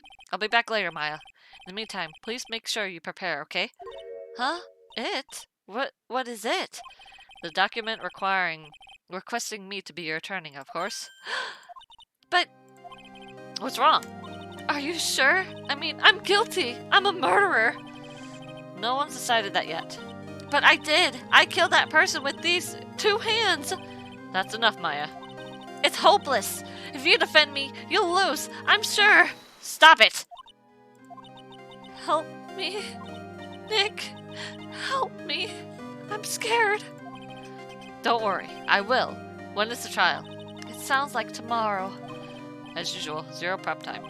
Alright, I'm going now. Wait. This jewel. This is called a Magatama. It's a magical charm and it's always protected me. Give this to Pearly, and I'm sure she'll lend you her spiritual powers. Slightly translucent and small, but it has a deep, profound aura around it. Alright. Arigato.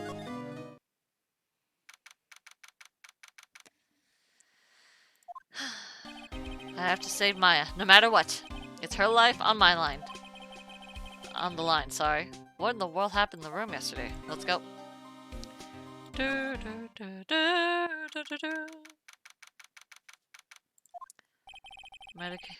Medication? Meditation room.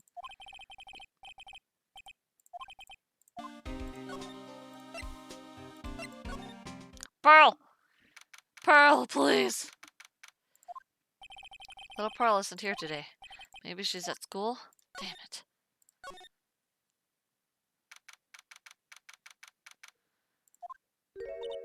Oh, hey, like, you're that guy from yesterday? The, dentist guy? No, I'm a lawyer. That's right, Mr. Smith Esquire. That's right. Wait, I mean, you're wrong. My name is Wright. Smith, right. Well, I got like 3 letters at least. I don't think she gets the point. Anyway, why are you here? So, like, I study this thing called parapsychology at this college, and, you told me that already. Yesterday, the sesame allergic reaction too. What I'd really like to know is why you're still here. Today. Oh, so, like, that's what you meant. Like, you should have been more, like, clear about it. Sorry. My bad. No, it's okay. Like, it's really... Huh? That's it? Why'd you stop mid-sentence? Did I? So, like, what was I talking about again?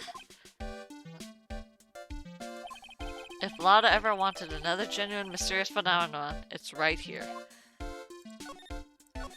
So, why are you still here today? Like, there's so much for me to, like, study here. Like what? Like the medium's training, or like how they inherit their spiritual powers? I suppose this village is the real thing after all. So, like, I asked if I could stay here for, like, a little longer. She sure seems a little like the carefree type, at least on the surface. Have you heard about the murder? It's, like, totally scary. She says with a silly smile plastered on her face. So, do you know anything about that might help? About the victim, Dr. Gray. I don't know who you're talking about. Like, wait, I think you asked about him, like, yesterday too. That's right, her reaction yesterday was... Huh. You and Dr. Gray knew each other, right? Huh.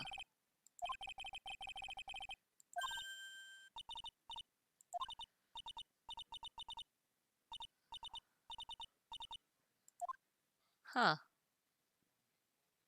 Very suspicious. Okay, she is definitely hiding something. Like, is something wrong? I'm leaving.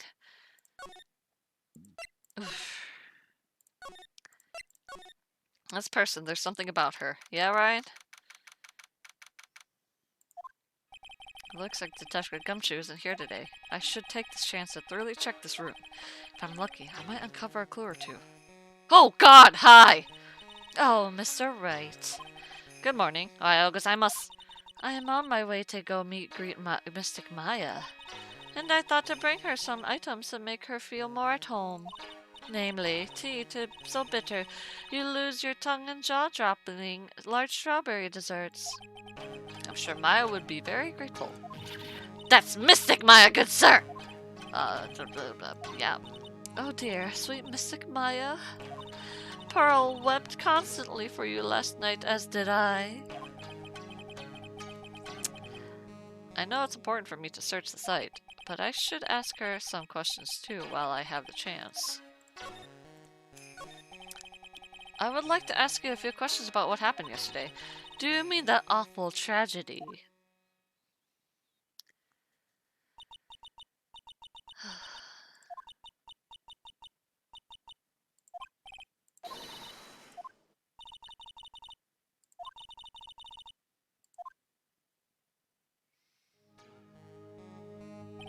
What happened here in this room after I left? Well, first I struck Mystic Maya on the head. To make her go unconscious, correct? Oh, to make her go unconscious, correct? That is correct. Next, I performed the spirit severing technique. Spirit severing technique? The spirit of that nurse was inside of Mystic Maya's body. I used the technique to send the nurse spirit back to the other world. I wonder if this kind of testimony is even admissible in the court of law. By the way, what is this room exactly? The channeling chamber. This room was created for sole purpose of preventing such a tragedy as yesterday. What do you mean? Sometimes when an inexperienced medium calls an especially strong spirit, that spirit may become violent and revolt as you witnessed yesterday. Revolt? But how? When a spirit enters a medium's body, she loses her will and herself steps aside. To put it another way, the spirit is borrowing the medium's body, good sir. But isn't that extremely dangerous? An experienced medium has little problem controlling a spirit. But Maya, I mean Mystic Maya, that was her first channeling. And that is why I insisted on locking the door. However, I never thought that would be calling danger upon the client himself. I am grateful that one of our heirlooms was not damaged in this horrible incident. And that would be that folding screen there. It is the Karain's sacred writings. Along with the Karain's sacred urn, they are this village's most treasured possessions. If I ever found out that something had happened on either one, oh, the humanity. Not for her to be worrying about the folding screen at a time like this. Jesus, I guess this isn't just some... I can't say that word. Pearl. So how is Pearl today? Mr. Wright. Yes? In this world, Pearl is my most treasured possession. When compared to even Mystic Maya, Pearl has the spiritual power to become a master. That's very impressive. Until now, the women of the Branch family have thought themselves to be inferior. But Pearl is different! Her spiritual strength is so great it's even greater than some of the main family! Yes, Pearl is channeling progeny and is the pride of the Branch family! Wow, she's really fired up now. In any case, our world is so different from yours. Perhaps it is best for you to quit, good sir. Quit? Quit what?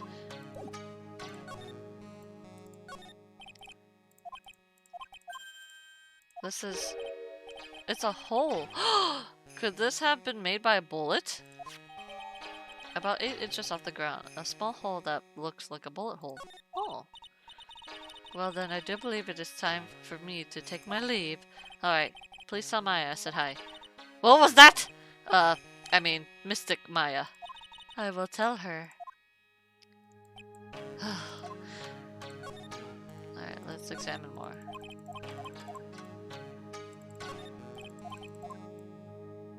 Anything?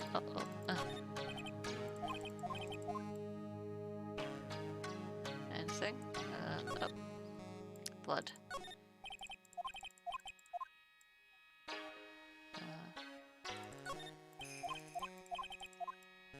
Nothing? Okay.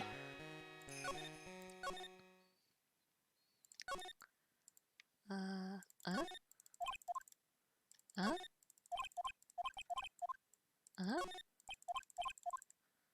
Huh?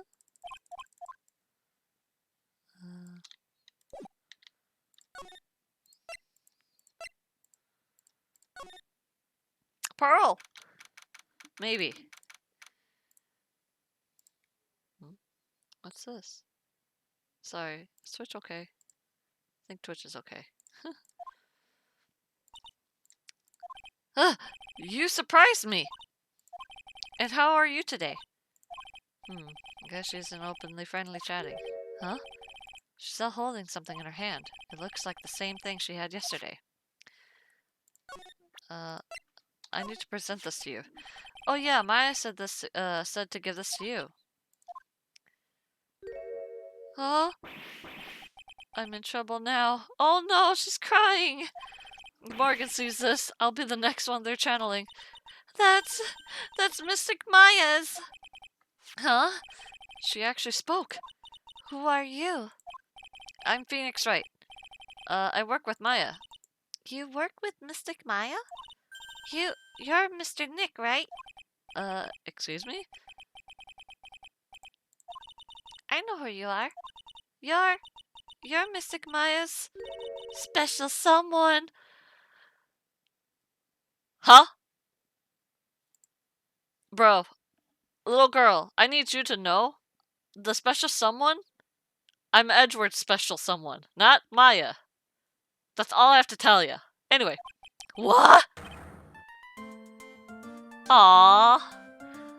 I like her little theme song, it's cute. So then, of course, you're going to tell Mystic Maya, aren't you? That's what you're going to do, right? Yeah, I will. Oh, wow.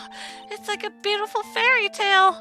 No, I assure you, I don't have any feelings with Maya. That earnest look shining brightly in your eyes. It must be true love. No, I assure you. What? Why am I being boiled into a bright red lobster by this little kid? I'm so jealous of Mystic Maya. What a wonderful relationship. Girl, it's not what you think. Wait, I mean, things aren't like that. I can tell you're a good person. All right, Mr. Nick. I may be small, but I'm going to help you in any way I can. All right, Pearl. Pearl, are you friends with Maya? I feel very grateful to be friends with her. She's so great. I want to be like Mystic Maya when I grow up. I really look up to her. Wow, I had no idea Maya was so reverse. Usually when people don't use Mystic Maya's title, I get mad. Oh, sorry. But if it's you, Mr. Nick, then it's okay. Because you're special to her. Girl. I need to tell you something, girl. It is Pride Month, and Phoenix Wright is gay for a man named Miles Edgeworth. I need to tell you that, okay? Where in the world did she get an idea like that? By the way, this may be rude, but which channeling school are you from?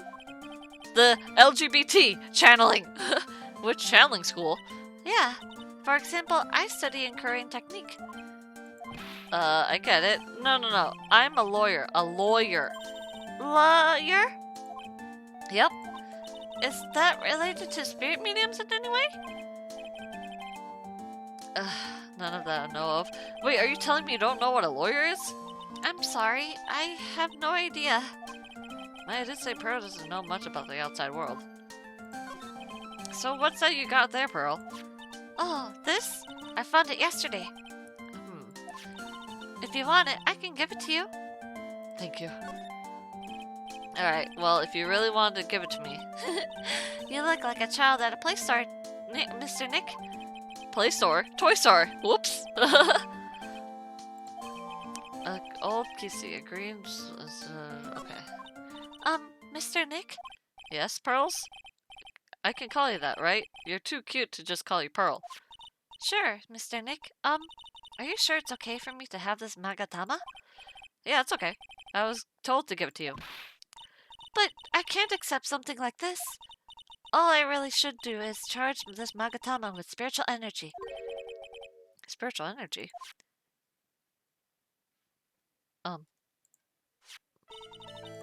Please take this. I'm sure it'll be helpful. What do you mean? It will let you see someone's secrets. See people's secrets? Yes. If it's alright with you, I would like to accompany you for a while.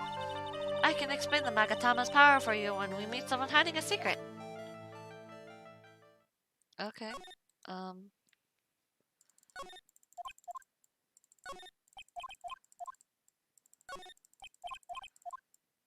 Anything else? Nope. Okay. Side room.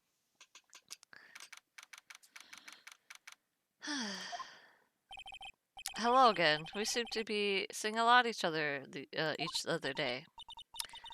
Aw, she's like totally cute. Is she like your daughter? Huh? No. I want to ask you about the victim, Dr. Gray. I like totally don't know him. Whoa.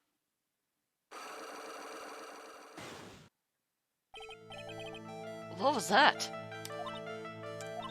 You can see it, can't you, Mr. Nick? You can see the lock on that person's heart. Huh? What? This is the power of the Magatama. Only you can see these psych locks, Mr. Nick. Psych locks? Huh? The more someone wants to hide their secret, the more locks you will see. It's only one. I think you can easily unlock it. Unlock? But how?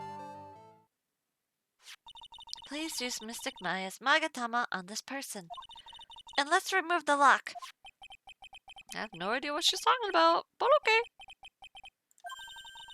You must be careful though, Mr. Nick. If you make a mistake, it will hurt you. If you don't think you have the proof you need, you must have the courage to stop. Well, I've got to start somewhere. Alright. I'm going to ask you again. Do you know about Dr. Gray?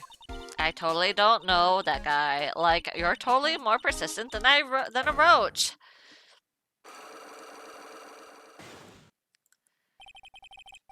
This girl's hiding something, I'm sure of it. I guess I have no choice but to remove this lock. Alright, so first I have to use Maya's Magatama. Okay.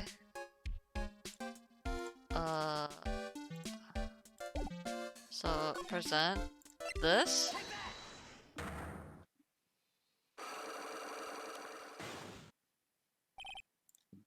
The victim. Eeny miny. I do believe you know who Dr. Gray is. I told you! Like, how many times do I, like, have to repeat myself? If you're, like, so totally sure, then where's, like, your proof? While it may be possible that you never actually met Dr. Gray in person, I do believe you might have at least indirectly known of him.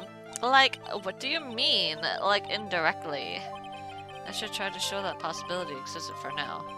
So something that shows possible connection to Amy and Dr. Gray.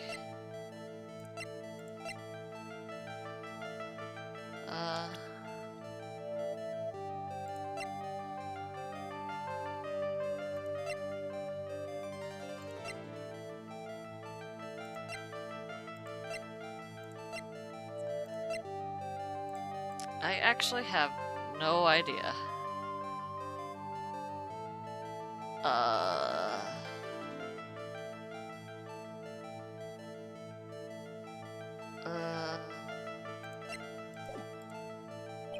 I don't think I have enough evidence yet. I should investigate and gather some more clues before I try again. Yes. What the heck?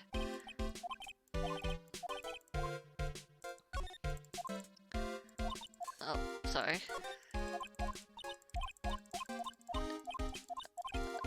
Okay, yeah.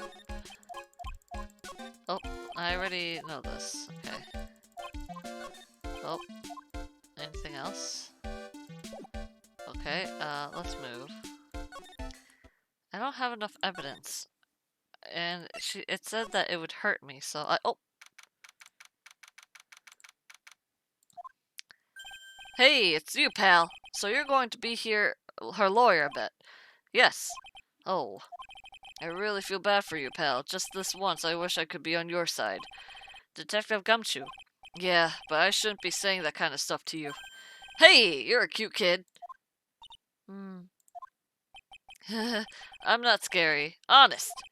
Wow, I never knew Gumshoe liked kids. Hey, I know. I'll show you something cool. How's this? A real, genuine pistol. Huh? Detective Gumshoe, what are you showing sir? Something that dangerous. Oh, sorry. What about Maya and the charges against her?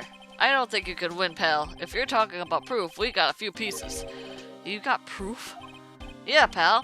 That puffy-haired photographer is going to testify tomorrow. God dang it, Lotta. You must be talking about Lotta. Actually, speaking of Lotta, I took some hot pictures earlier. Yep.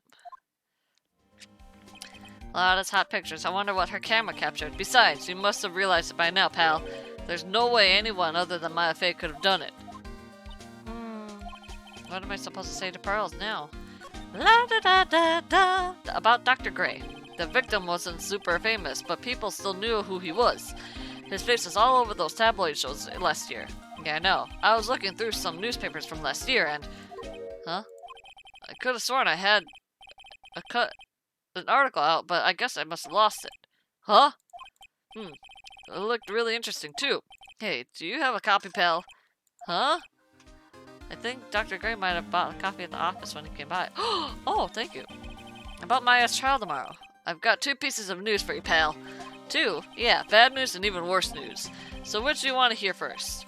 I don't really care. It doesn't change the fact that I'm not going to like it. Alright, pal. Well, the prosecutor for the trial is Prosecutor Von Karma? Von Karma comes back?! Huh? Von Karma. The Von Karma? Manfred Von Karma. He was an awe-inspiring veteran prosecutor. He never lost a case in 40 years of his career, and he raised a fearsome, despicable... Are you saying are you saying he's back from prison? I'm spitting. Hold on. The horrible aftertaste of the evil he force-fed me is something I'll never forget. Wait a sec. But didn't Von Karma stand trial and... That's where the other piece of bad news comes in. The Von Karma you're facing tomorrow is actually his successor. Huh? Successor? So, who's the successor to Von Karma? Literally, pal, it's Prosecutor Von Karma's kid. Huh?! His kid became a prosecutor really young, like 13, and hasn't lost a trial since. And that's what they call a prodigy, pal. Kid, huh? Wait a sec! 13? The kid became a prosecutor at the age of 13?! I mean, a prodigy like that, I would have heard something about... Oh, no. The kid was born and raised in Germany, pal. That country's got a lot of stuff and a great place to develop a person's talents. Germany, huh? And I get terrible flashbacks at that case. Edgeworth! Edgeworth! Stop it. Get a grip on yourself, Phoenix. None of that matters anymore, now that he's gone. Everything matters. He's still in our hearts. Alright, we go back to our, office. And get that pamphlet. It feels like I've been gone forever, but it's only been 1 day. Oh, that's right. Where's that newspaper Dr. Gray brought the other day? Oh, right there. Here it is, right on top of my desk. This is the only thing he left behind that's going to help. Here we go. 14 patients died from malpractice in Gray's surgical clinic. Alright, let's move. Let's go. Let's take another 2-hour drive. Here you go. Dr. Gray brought this over to my office the other day. And hey! It's that news story! The one about the malpractice suit.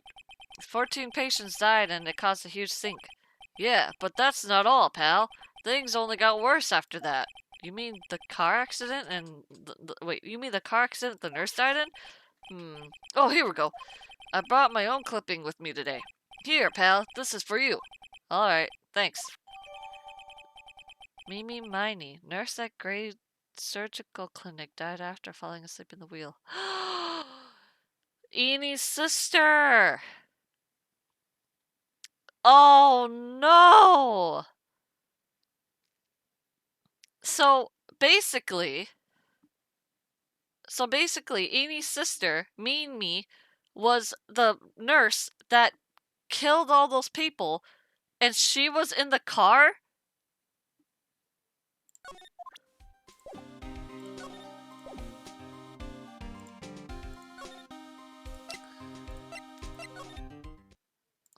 Bloop.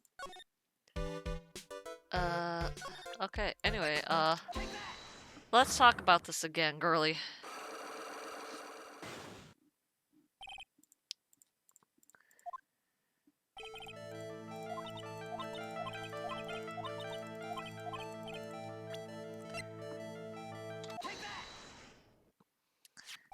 Take a look at this newspaper clipping. Like, what is it? A story about an accident? Please read the victim's name. Mimi Miney.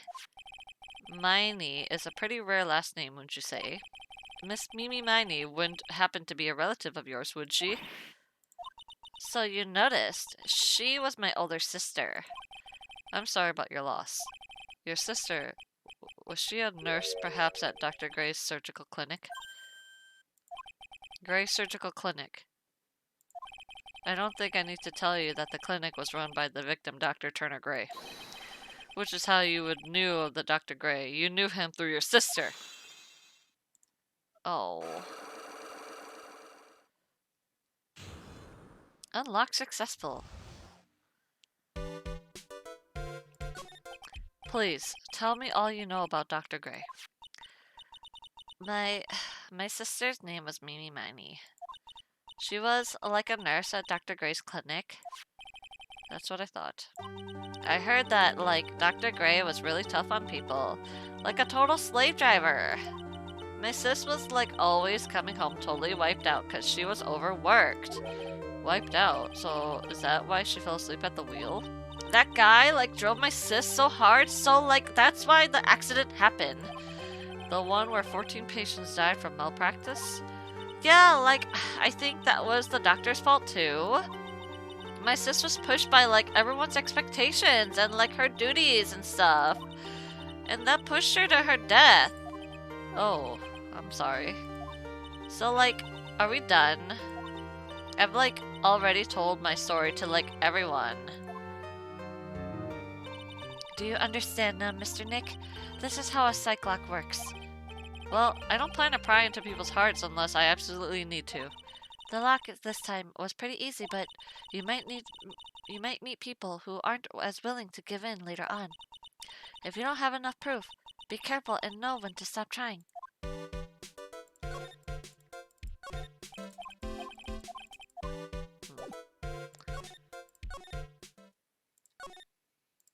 Oops.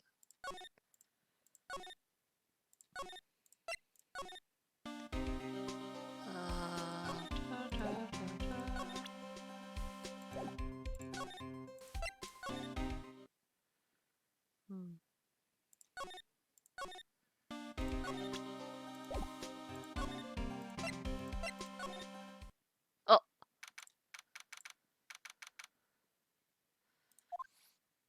Mr. Nick. What's wrong? I have never left Cardane Village. Really? Wow, that's, pretty amazing. Are you going to meet with Mystic Maya? You are going to meet with Mystic Maya, aren't you? Please tell her I said hi. Hey, wait! Well, I know Enie's secret now, but I still don't have any idea how I'm going to save Maya. I don't even know if I should go in there with a smile or a straight face. Ugh. Maya?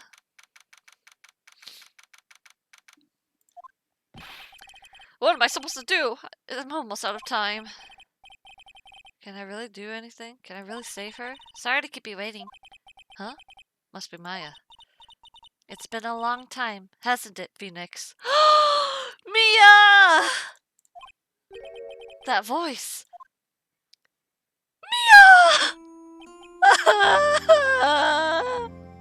La da da da da da da. Mia! Even without me being here, it looks like you've learned to stand on your own. Mia! She's my oldest sister, and my mentor. She was a top-notch defense lawyer, but a certain case forced her to retirement. But whenever I'm in trouble, she comes to just help, like this.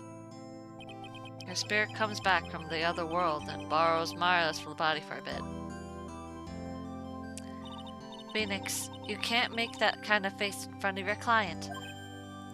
A lawyer is someone who smiles no matter how bad it gets, and especially when it's bad. Mia, you can't smile at the end if you haven't been smiling the whole way there. In any case, the face you're making now is no face to show a client, Phoenix. But, so, tell me all about it. I'm going to guess that my sister's in a lot of trouble again. Yes, she is. I told her everything about what happened in the last 2 days. Mia closed her eyes, deep in thought, while she listened. I see. Mia, what am I supposed to do? It's pretty clear what a good lawyer does in this situation. And that is, tell me, please! Believe in your convictions. And fight for the complete acquittal of your client. You think Maya's not guilty? How can you be so sure? I know she is, and I'll give you a hint as to why. Yes? Mediums can't have dreams. Oh. They can't? From what you told me, it sounded like Maya was having a dream while channeling. Yeah, she said she dreamt that she had died and had been buried in the ground. But that is impossible. You've heard it from her, I'm sure. When a medium channels, her own spirit disappears. Which means that it's impossible for her to dream during that time. Then, what does that mean? I think it's safe to bet that Maya was set up. A setup? It's up to you to blow the lid on this case tomorrow and show that she was set up. How am I supposed to prove her innocence when I have nothing to go on? If you're looking for a clue, it's already in your hands. It is? Just as it sounds, Phoenix. You already hold the key. Really? Come on, show me the key to this case. The key, huh? Alright, I'll show it to her. This? Mia, have you seen this key before? The key. It's literally the key to understanding everything that happened in this case. This key. Phoenix, listen. Right now that key is sitting in your hand. However, it shouldn't be. It contradicts the facts. What does she mean? I'm certain this key will be the piece of evidence that makes your case tomorrow. You already know everything you need to know. You know what the key to this case is. That is enough. But, how can I win tomorrow without knowing who the real murderer is? Who could have... I didn't know it at the time. But this day was going to end the turn for the surprising. Huh? Mia? What? What's wrong? That's right. Only I can see the Cyclops. Huh? Which means Mia must know something about the real murderer. But for this to be something that she would hide under lock and key from even me, what in the world is going on? Are you saying that... No. It has to be a farce, right? Mia wouldn't kill them. She doesn't have a motive. Ha ha ha ha. Alright, this is the trial, y'all. Chan, my mind is blowing up. My mind is too. I'm so confused on this. Alright, June 21st, 9:48 a.m. District Court, Defendant Lobby, No. 3! What? Hi, Maya. Prosecutor Von Karma? You mean... No, I heard it's a successor this time. Successor? Manfred Von Karma was really a sinister man. He pulled all sorts of nasty tricks, also he could win. He was a man obsessed with the word perfection. Perfection. He had a perfect record for 40 long years. Who knows what sort of dirty tricks he used to get each of those guilty verdicts. And now his successor, I wonder what kind of person they will turn out to be.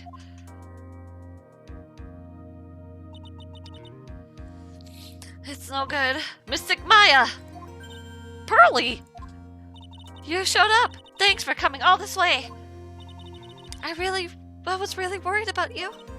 Hey, where's your mother? Didn't you two come together? Mother is watching over the trainees. She said they have training for 2 days straight with no breaks. Huh? Then you came all the way by yourself? Yep, I snuck out of the manor and followed a map. Pearl, you're such a good girl. Don't tell me you walked all the way here. Of course not. I ran. Pearl. That's, oh god, alright. It takes 2 hours by train. Pearl. Pearly, what about the train? Huh? What's a train? Pearl. I give up. It's time, isn't it? I'm really scared. What if Von Karma tries to do something to me? At least I know Mr. Edgeworth would be nicer than me than Von Karma. Mr. Edgeworth? Who's that? Well, Pearl, I need to tell you that Mr. Edgeworth is my boyfriend, my husband, the man that I have married, and not the, you know, I'm sorry. He's Nick's boyfriend.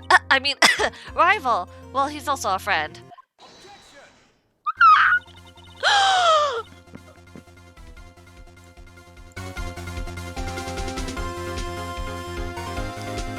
Oh my god, I didn't think it was back!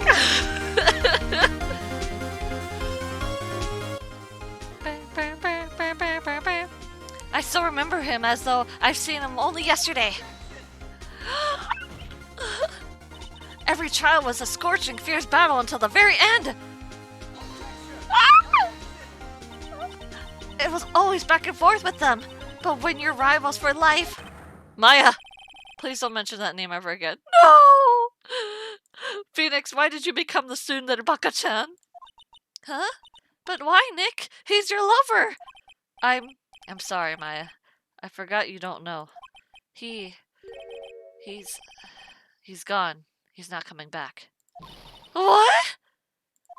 Wait a second! What's that supposed to mean? Court will now commence shortly. Please proceed into the courtroom. Let's go. Now's not the time to talk about that anyway. Nick?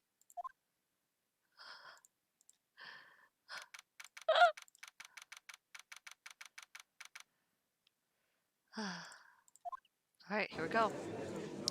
Oh god, it's a woman! Court is now in session for the trial of Maya Fey. Are the prosecution and the defense prepared? Hello? Who are you? It's a woman!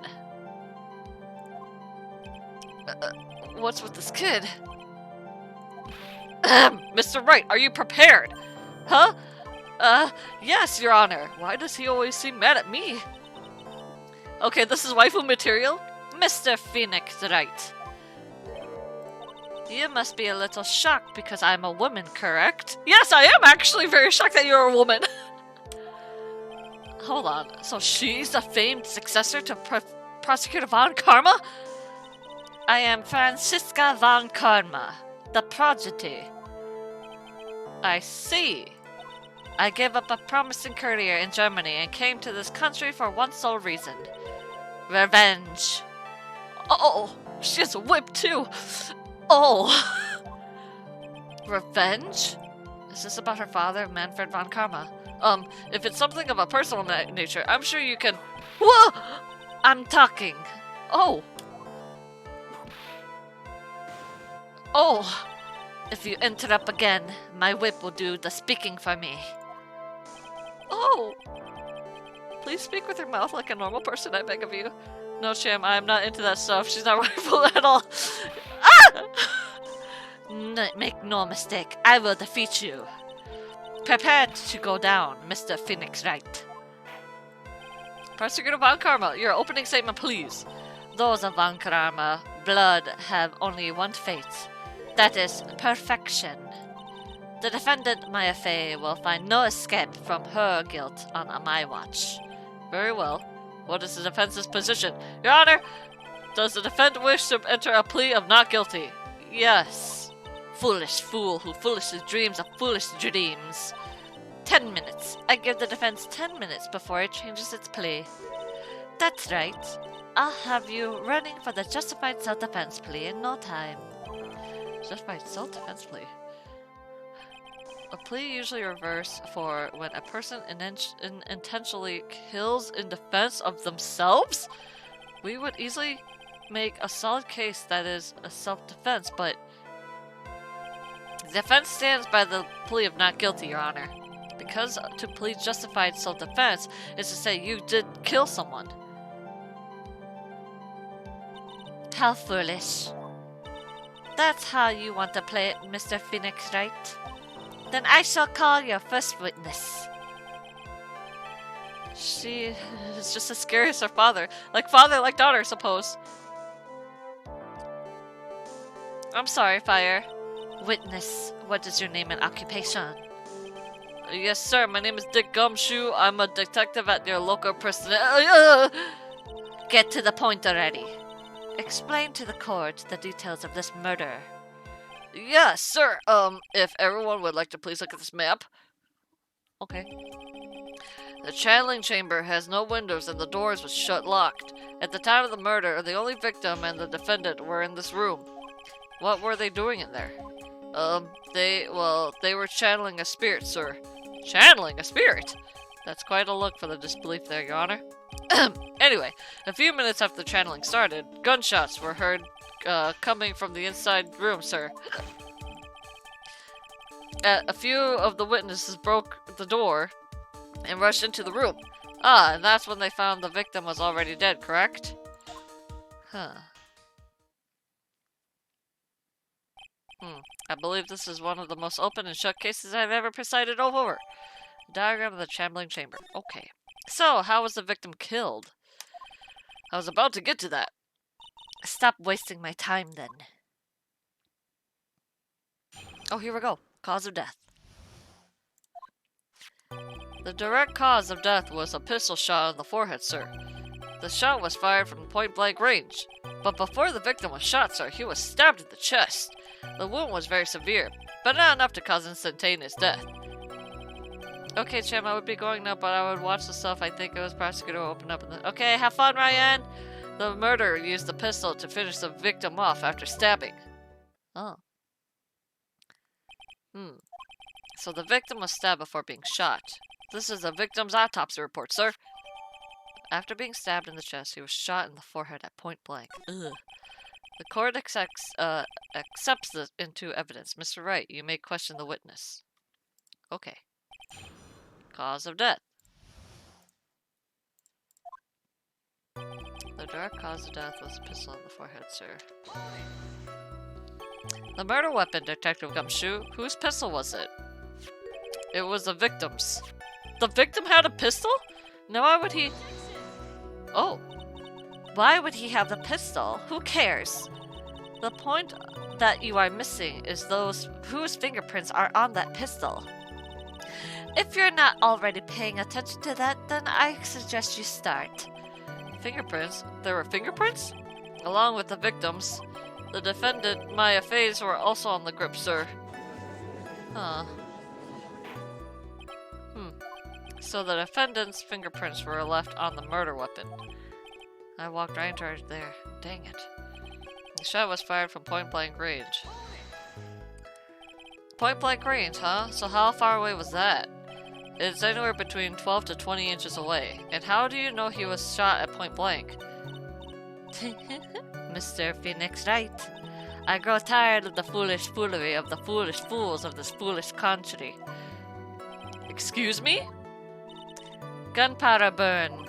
Gunpowder burn? When something is shot from point blank, a burn area is left around the bullet hole. Gunpowder exploding is what makes a bullet fire, and that gets real hot, pal. And there was definitely some gunpowder burns left on the victim's forehead. Wow, never knew that. Never knew that either. Live and learn, I guess. Live and learn! But before the victim was shot, sir, he was stabbed in the chest. Where's the murder weapon for that? Stabbed, and what was he stabbed with? A fruit knife. I see. And whose knife was it? It looks like it belongs to the face, sir. And of course, my face fingerprints are all over it.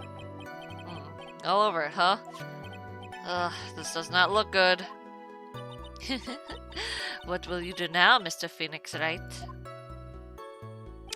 The wound was very severe, but not enough to cause instantaneous death. Okay.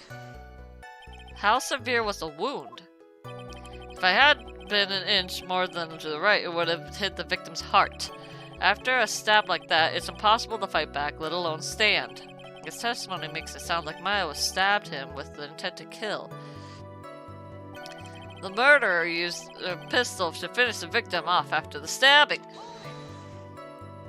Are you sure he was stabbed first, then shot? Yep, sure as can be. One look at the wound and you'd come to the same conclusion too, pal. A fool is a fool who will only listen to the foolish opinions of other foolish fools. A pistol shot to the forehead is at point blank is certainly enough to kill instantaneously. Does it matter then which it was first? Think a little more before you open your big mouth of yours, Mr. Phoenix Wright. What a pain. Ugh! That's enough! We have clearly established how the victim was murdered. I brought the 2 murder weapons with me today. Oh, thanks! I would have loved that beforehand. The court accepts them into evidence. Murder weapon was Gray's. 2 shots were fired. Bears Maya and Gray's fingerprints. Murder weapon, a fruit knife. It belongs to the phase, and Maya's fingerprints were on this. A date and time of death was June 19th at 3:15 p.m. Eyewitnesses claim to have heard 2 gunshots at the time, and 2 murder weapons both had the defendant's fingerprints on them, huh? This does seem like an open and shut case. Naturally. This is going from bad to worse. As if the summary just now wasn't oversimplifying things to the extreme. Your Honor, feel free to slam that little gavel of yours. After all, there is no room left to doubt, is there? It is quite true, Mr. Wright. Yes? Even if the face of all of this, do you still wish to plead not guilty? It's the opinion of this court that if you do not adjust your plea, you stand to lose. See, just as I promised, Mr. Wright, Mr. Phoenix Wright, you would change your plea in less than 10 minutes. What will you do, Mr. Wright? Will you change to justified self-defense? Because now would be the time to do so. This is your final chance. This is a huge decision. I'd better think through all the way. Not guilty! If we plead justified self-defense, we would basically be confessing to murder. After the trial, Maya's life would be ruined, and she'd be labeled a murderer. I can't let that happen. Your Honor, have you reached a conclusion, Mr. Wright? The plea will not change its plea. We will accept nothing short of complete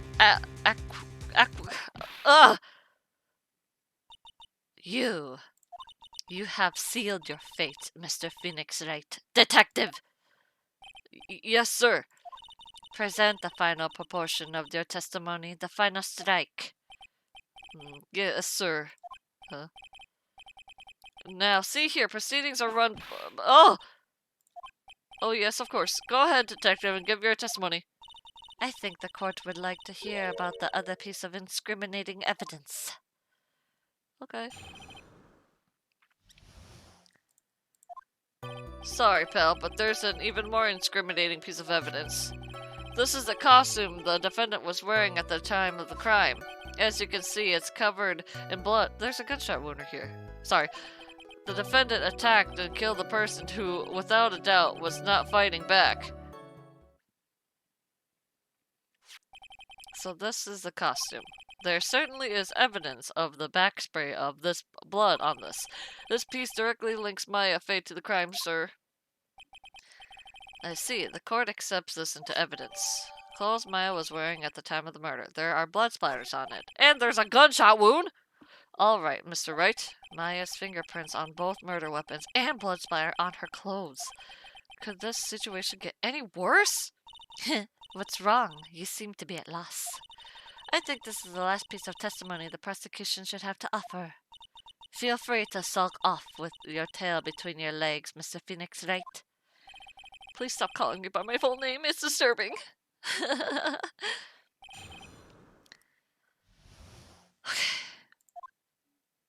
Sorry, pal, but there's piece of evidence. This costume his defendant was wearing at the time. As you can see, it's covered in blood. But it had a gunshot wound. There's blood on the costume. Lab results show that it's the victim's blood. So there's blood from the victim on the defendant's clothes. Definitely not good. So, were there any other clues you could glean from this evidence? Well, if you must change the topic, then the good detective here must testify again. But too bad, not enough time. Let's move on. Yes, Ms. Von Karma is perfectly correct. Now even the judge is on her side. If I bite off more than I can chew here, what should I do? I want to press further. Why is Ms. Von Karma suddenly putting up resistance? There must be a reason as to why she suddenly threw out an objection like that. Right here! I can see it! There must be something about this costume. I just have to look harder. Mr. Wright, Miss Von Karma's logic is perfect. There's no way for you to poke a hole in it. Ugh, looks like my time is up. So about the costume, there's one little thing. Your Honor, actually, there's something very wrong with this piece of evidence. What? What are you talking about, pal? Where is this problem you are talking about? I've come this far. There's no turning back now. The problem I have with this piece of evidence is here.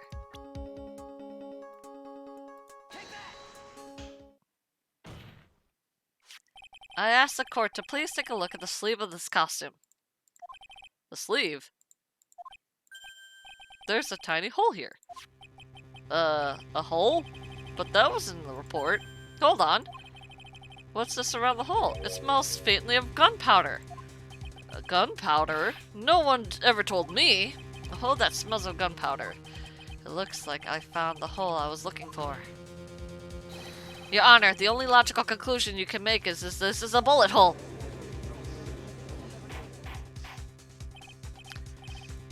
This is a very grave matter. It's best we correct the court record first before anything else. Press check button for details. Got it. Sorry about that. I guess we messed up, sir. Is she actually smiling? What else is she hiding? Pull yourself together, detective. That tiny hole doesn't change a thing. The strength of that evidence still holds. Continue your testimony that just now was a fluke. Nothing more. How can you say something like that? This is a huge oversight. While I agree it is a mistake on the part of the police, what Prosecutor Von Karma said is true. The evidence still stands. If you do not find a more definitive problem with the evidence, then... No way! Detective Gumshoe, please continue with your testimony. Yes, sir. The defendants attacked and killed a person who, without a doubt, was not fighting back. Sorry, pal, there was an initial spin. This is a costume. Defendant wearing a tie. As you can see, it's covered in blood. The defendant attacked and killed a person who, without a doubt, was not fighting back. That's not true because we just said that they had a gunshot wound! Detective Dick Gumshoe! Yes? Having you call me by my full name is kind of a weird feeling. You said that my client killed a person who, without a doubt, was not fighting back. Yeah, I did. Then what, may I ask, is the bullet hole you police overlook supposed to mean? Huh? What does it mean? I'll tell you what it means. It means that the victim had fired a shot.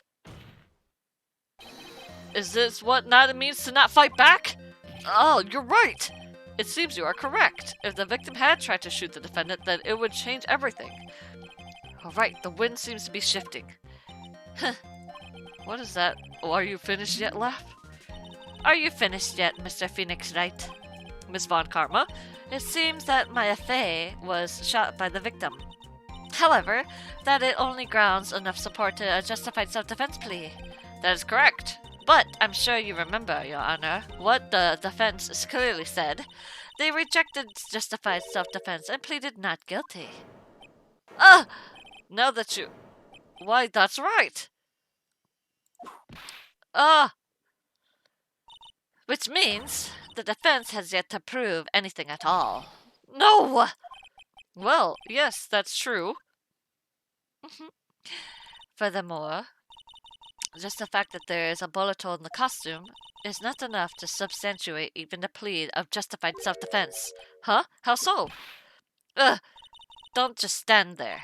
Hurry up and tell the court what transpired that day. With the new information that we acquired added in, of course. You mean by myself? You want me to pull together the scenario all by myself? Ugh! Yes, sir. Right away, sir.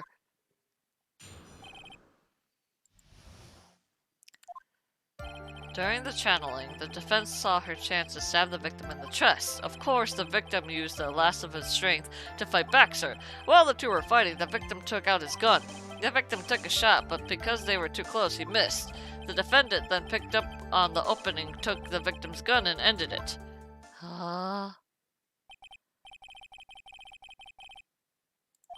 Yes, sir. Well, Mr. Wright, on the surface, it does seem like to make sense. However, I won't get up that easily. Please refrain from glaring at me like that. Now then, cross-examination, please.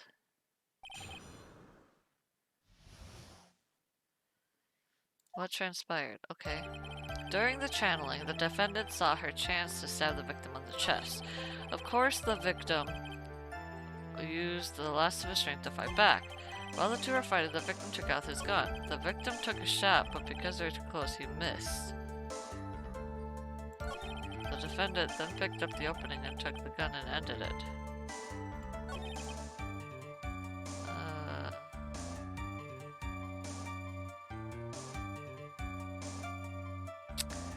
Wait a minute. Oh. So you're saying that the bullet hole in this costume was made then? Sorry, pal, but yeah, that's what I think. The two of them were already fighting when the shot was fired. Maya, I'm really glad you weren't hurt.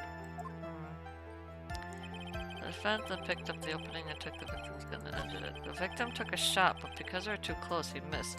That can't be right, though!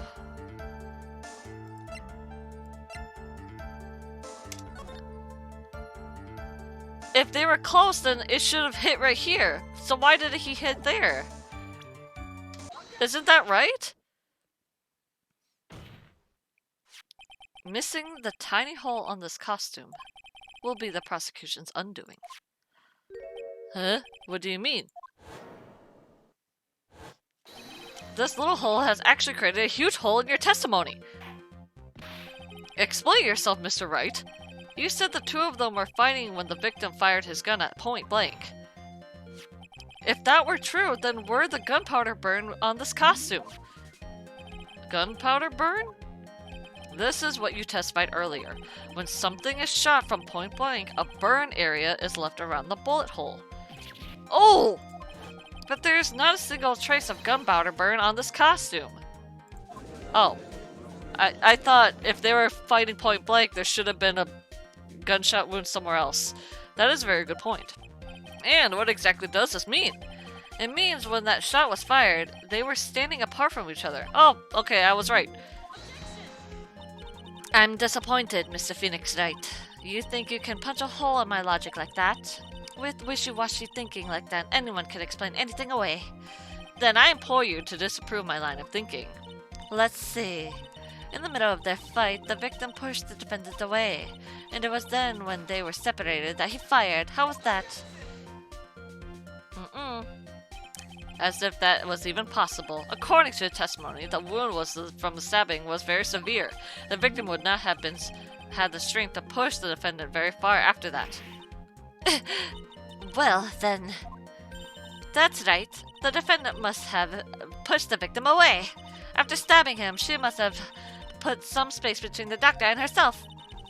And while she was preparing to strike again, the doctor took a shot. That should have set aside even you. That does make an awful lot of sense.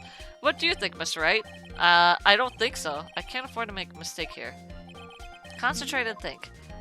Something doesn't make sense. There is a fatal flaw in her argument, Your Honor. Fatal.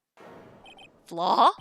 Oh, very interesting. I would love to see where this flaw is. Show me something that contradicts my explanation. There has to be a snag in her explanation somewhere. She put some distance between them before rushing to make a final blow. And when she was about to strike, the doctor took a shot. There must be a piece of evidence that contradicts this line of thinking.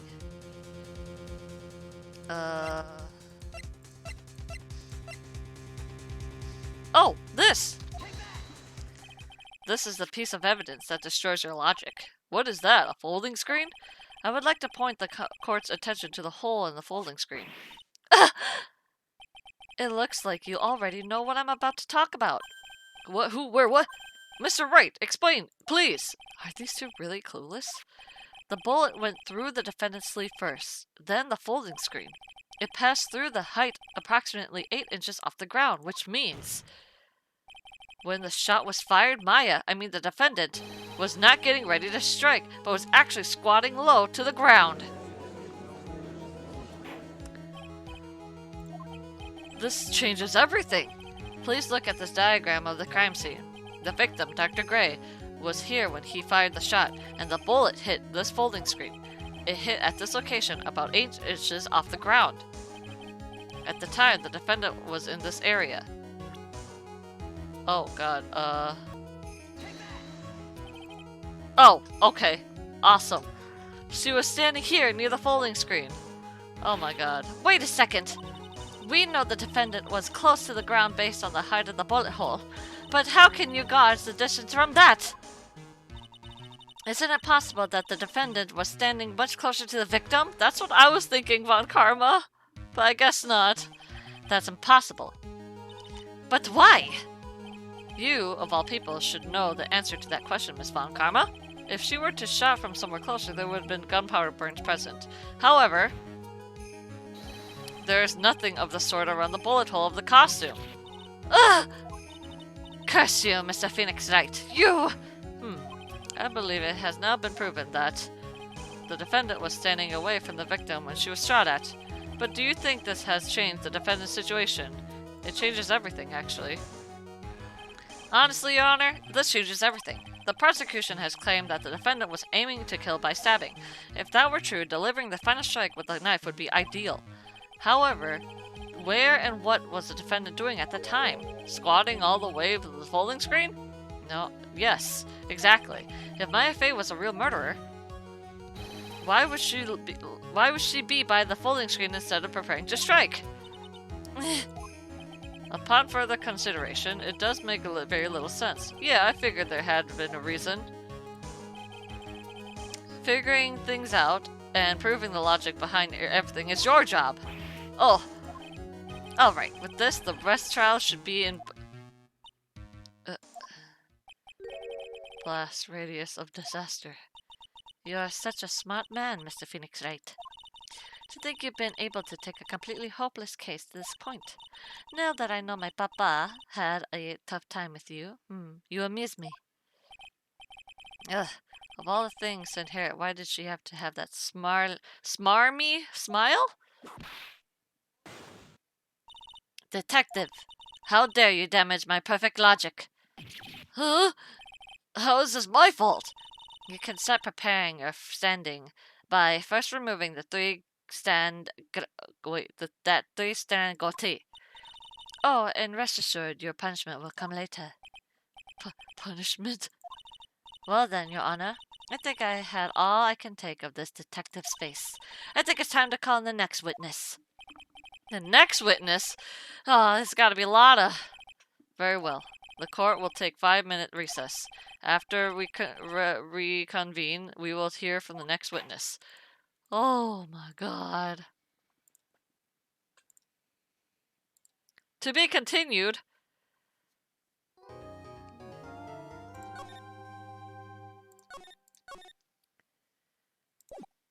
We're not done yet.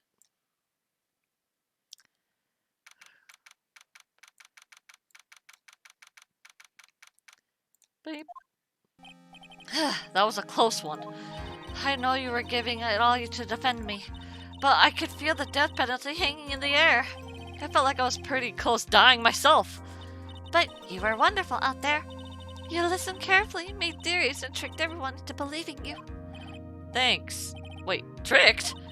That must be the lawyer's secret technique, right? By the way, is the next witness who I think it is? Yeah, I'm pretty sure it's a lot of heart. Oh, guess there's no escaping her, huh? Remember, Nick, you promised you'd save me. If you lose, me and my big sis ghost will come after you and haunt you. Your sister? Oh, are you talking about Mystic Mia? Yeah, do you remember her, Pearly? My sister was a super good lawyer. She was also Nick's teacher. Oh, I didn't know that. Babby.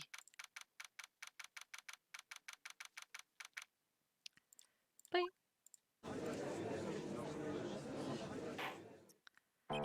Da, da, da, da, da, da, da. Court will now reconvene. Now the first order of... Don't want to hear it, old man. After I call my witness, sit there quietly and watch like a good little boy. Yes, sir. Bring in the photographer who witnessed the channeling. I know she's supposed to be German, but, like, I can't... Witness, your name and occupation, if you please. Or I think she, like, studied in German. Hey, Phoenix, how you doing? Just fine. Sorry about this. Didn't exactly have a choice, you know? Ugh, yowza! Name and occupation. I declare... What, in tarnation? Hey, Judge, this here is violence against a fierce self. That's fine. What? That's fine? That ain't fine. That's a whip. Ah! There's no need for foolish outcries from foolish fools. Just hurry up and testify about what happened on the day of the murder. I haven't even gotten to say my name and job yet.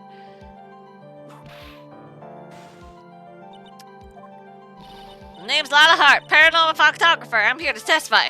Now, let's all be one big happy family, okay?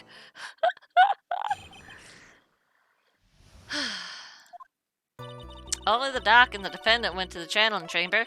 We were waiting outside the door, and then bang! We heard this gunshot. Mr. Lawyer here broke the door down. We rushed into his room. Inside there was a dead victim, and the defendant waving his pistol around. I swear, the other than those two, there was no one else in the room. And did you take a picture of the scene after the murder took place? Reckon course.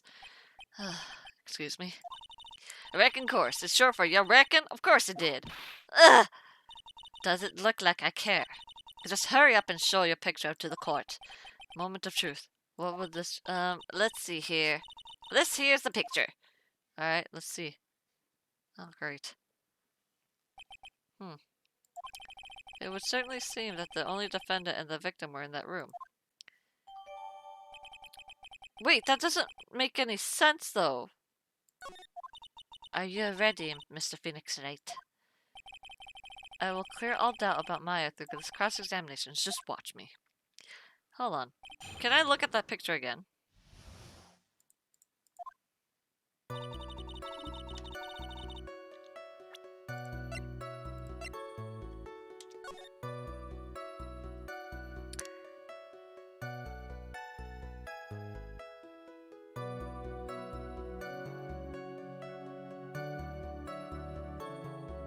Okay. Okay. Was it really only those two that went in? What are you babbling about? You were there too, were you not? Ugh. Why don't you answer that yourself? Was it really just the two of them? Yes, Dr. Gray and Maya were the only two that went to that room. Hold on, we can't have the defense testifying against his own client. Anyway, folks, only the two of them went into the chamber. Y'all hear? But you knew that from the beginning, didn't you? Witness, continue. We were waiting outside the door, then bang, we heard a gunshot. Was it really a gunshot? Yes. Are you insane? You must have heard it as well. Why don't you testify for the court, Mr. Phoenix Wright? Was it really a gunshot? Yes, I think it was something that sounded like a gunshot. And why are we here listening to the defense testify? I had a gunshot a long time ago, yes, I know. And I tell you, it was a gunshot I heard. Now this is where the story heats up. So a lawyer that broke down the door and we rushed into that room. Yes, I remember that. So let me guess this straight. This Mr. Lawyer there broke down that... Honestly, Mr. Phoenix Wright, why don't you tell us about what happened then? Yes, Mrs. Von Karma, I broke down the door. Sorry. No need for apologizing. This was great. You're a real man. Oh, really? That's something I would like to see. Oh, great. And what did you see once you broke in? Inside was a dead victim, defendant waving the pistol around.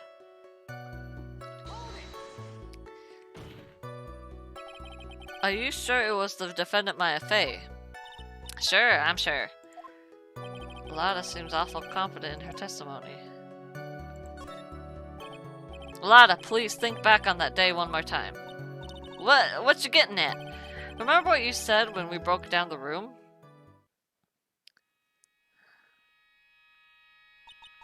I was murdered. Lada, at a time like this...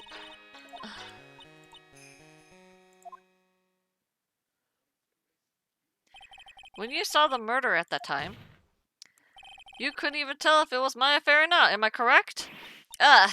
Well, you see... Miss Hart, you are here to present accurate testimony. Yeah, sorry. Good, this shifts things back to my side. For a defense lawyer, your defense is terribly lacking, Mr. Phoenix Wright. Witness, think back to when those two entered the channeling chamber. When they entered, one of those people that entered the chamber was my affair, correct? Yes, that's right! Yeah, it was my affair that went in. It looks like we've come to a collective conclusion. The person in this picture is most certainly Maya Fey. Exactly. And I'm trapped like one. Again. I'm sorry, other than those, there's no one else in the room. Are you absolutely certain about that? Sure am! About that old witch chased us around that room, so... Old witch? Does she mean Morgan Fey? But there was no one else in there, and you know it. Was there really no one else in there? Behind the folding screen? What about behind the folding screen? Did you check back there? Rick Given? Huh? What in the... Rick Given, you know. You reckon? That's a given. I took me a good look around the room once. There ain't no way anyone was hanging out behind that folding screen. If I may have a word with you, Miss Hart. What? You got a problem? Rick Given, I mean, I am having a little difficulty in understanding you. If you would... Oh! Now then, Mr. Phoenix Wright, do you see a problem with the testimony, or don't you? I was with her, so I know she's telling the truth. Enough. It seems that there are no issues of Miss Hart's testimony. At the time of the crime, only two people were in the channeling chamber. The victim, Dr. Turner Gray, and defendant Maya Fey.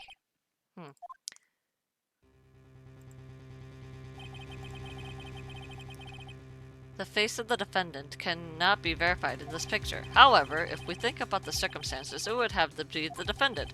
What am I going to do if I just let this go? What is it, Mr. Wright? You look as if you have something to say. If I make a wrong move, I'm going to have the judge against me. Is there anything I can present that would prove that's not Maya in the photo? I don't have anything. Well, Mr. Wright? Nothing, Your Honor. That's very smart of you, Mr. Phoenix Wright.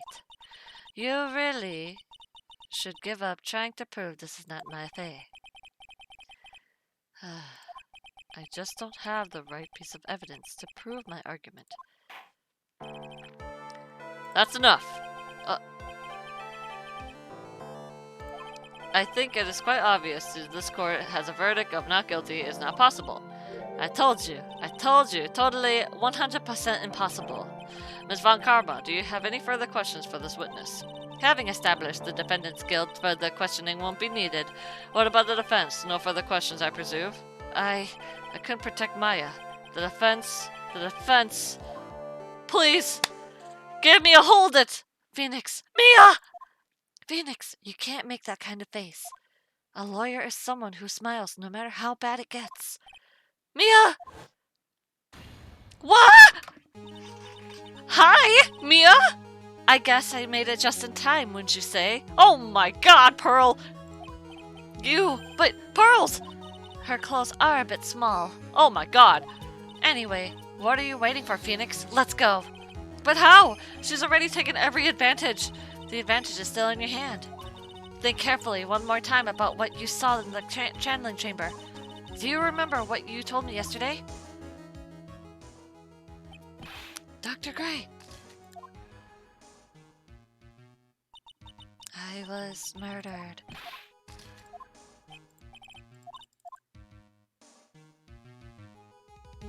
You see, there is one final piece to this puzzle. Mia? Question Lotta one more time, Phoenix. I don't know if she's going to do it unconsciously or on purpose, but she's not testifying truthfully. Now then, this court would like to end the cross-examination period. Please wait, Your Honor. The defendants would like to request that the witness testify one more time. Overruled. I'm afraid you're too late, Mr. Wright. The cross-examination has already ended. Furthermore, any It's fine. I'll allow another testimony. Von Karma's case is perfect. Absolutely flawless. And what better time than this for you to see that? But I mean, I have some place I must go after. Oh, okay. Alright, I'll allow it. Miss Hart, hurry and give us another testimony. Well, heck, and what am I supposed to talk about? Please tell us more about what happened when you burst into the channeling chamber. Okay, you got it. See, you got through to the judge somehow, right?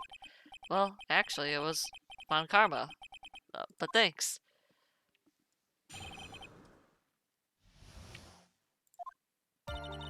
When we broke into that room, all I could focus on was Maya. I was kind of scared of the dead body, so I didn't take a good look at it. I was really bad when it comes to blood and ghosts and stuff, but I still managed to point my camera at Maya and take a shot. Wait, you took 2 shots though? Nothing sounds different from before. Some parts of her testimony are very vague. I should press on her, those. Struggle all you like. Struggle all you like as you taste the bitterness of your defeat. Well, assume me from your useless questions, Mr. Phoenix Wright. I'm waiting. She took 2 shots. She took 2 photo shots. When we broke into that room, we could fix my really bad. But I managed to point my camera at Maya and take a shot. You took 2 shots. 2, right? 2 what? 2 shots. Hey! You took 2 shots. But only one has been submitted as evidence. Miss Hart, where's the other picture you have been withholding? No. You've got it all wrong. It's not me. I didn't mean anything bad. I know I could be a little mean, but I ain't evil. Then why have you not shown this other picture to the court yet? Well, ain't it obvious? That prosecutor woman told me to shut my trap about it. What? Von Karma!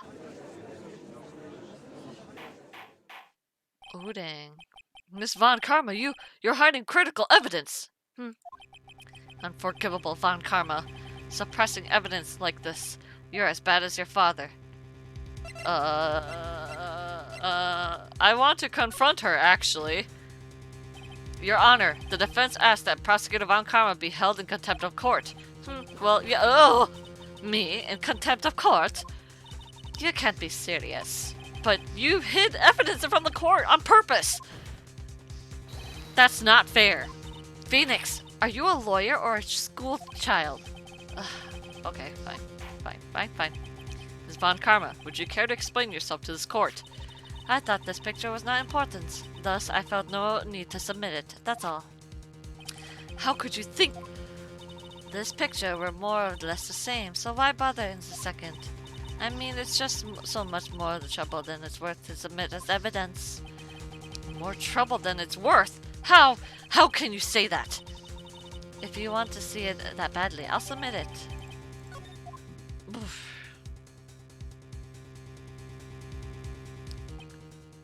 She doesn't have the bullet hole. What's this? What's this picture? It's obviously the second picture the witness took that day of the crime. Well, it's a little soft-centered, but that's what you get with a nervous amateur. I think the important part is this person in this picture. This is most definitely not Maya Fey. What is the meaning of this? This might be the break I was looking for. Now, should I or should I not insist that the person is, I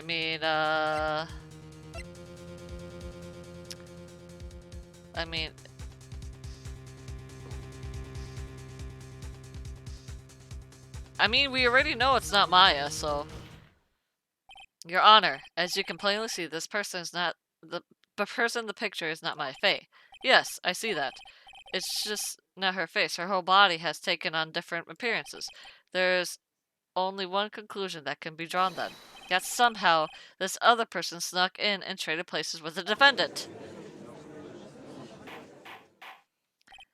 Order? Well, yes, I believe you're correct, Mr. Wright. The person who was inside the channeling chamber was not Maya Fey. Mia, we did it!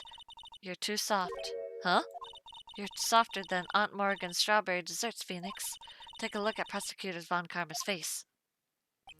She's smiling? I think you had better continue to worry, Mr. Phoenix Wright. Miss Von Karma, what do you mean by that? Your Honor, I would like for you to take a look at this picture. This was taken yesterday at the detention center visitors room. This is Mr. Phoenix Wright and the defendant, Maya Fey, during his visit. Maya Fey? But isn't this a totally different person? She looks this way because she's obviously in the middle of channeling a spirit. Oh, she knows this. It's unbelievable that she can... Yet, it is the truth. When Maya Fey is in that state, she physically changes into a person she's calling. Miss Von Karma, a word if I may. Mia? Taking pictures of someone during a private visit is illegal. Surely you must know that that picture can't be submitted as evidence. Obviously, I know this picture is illegal, but I never intended to submit it as evidence in the first place. What? From the moment I showed this picture to the court, this became all mine.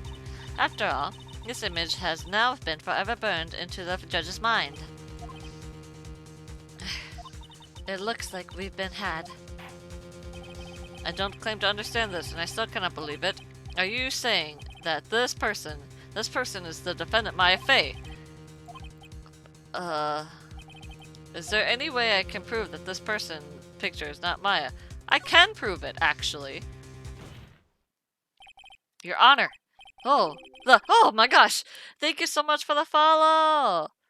Zyle Amazing! Oh, I love your name. Chester says hi. Thank you for the follow. And, whoa, my Coca-Cola! Oh, no! And Paul says hi. Hold on.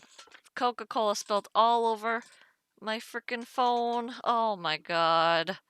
Ugh, I'm just having the worst day of my life. Hold on. This is like the second time I have spilled...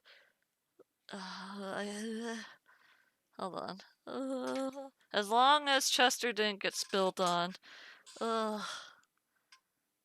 Okay, any...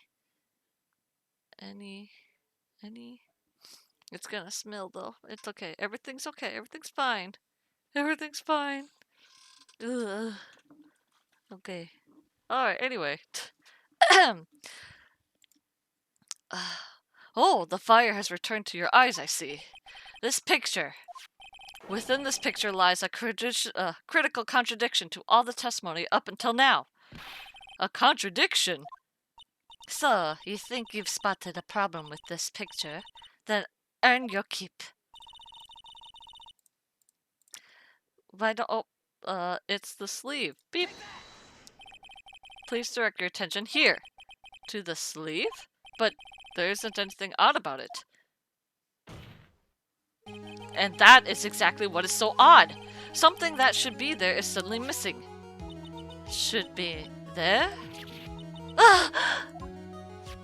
There was a bullet hole in the sleeve of the defendant's costume.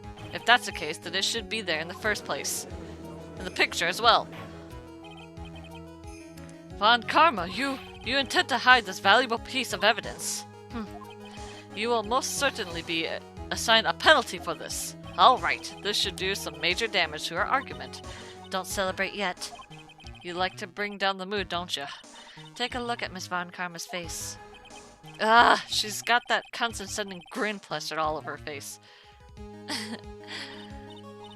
Jumping to the gun again, I see. Your Honor, I would like to extend an apology on behalf of those incompetent fools.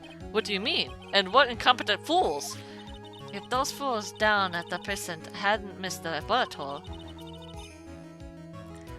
I would not have gone to report about it. As I didn't, I could not have known that this picture was of any value to this case. I see. She's lying through her teeth. I know it. That woman knew about everything. The bullet hole, the picture, everything. But you can't prove that. Francesca Von Karma's idea of a perfect case is quite fascinating, don't you think? Your Honor, you need not worry.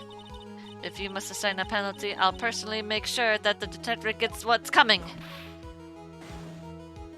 I'm sure there will be a great gnashing of teeth at this next salary discussion. Oh, poor Gumshoe! In any case, this is a very big problem. When the defendant was taken into custody, her costume had a bullet hole in his sleeve. However, from this photo, it would appear that right after the shooting there was none. The judge is confused by this strange twist of events. This is your chance, Phoenix. Load all you got into this one shot, alright? Got it. Watch this, Maya. Your Honor, there is only one logical explanation for the contradiction. The shooter is somewhere else. The defendant's sleeve had a bullet hole in it. However, this person's clearly does not. There can be only one explanation. This person who shot Dr. Gray was not the defendant, but a different person altogether. What?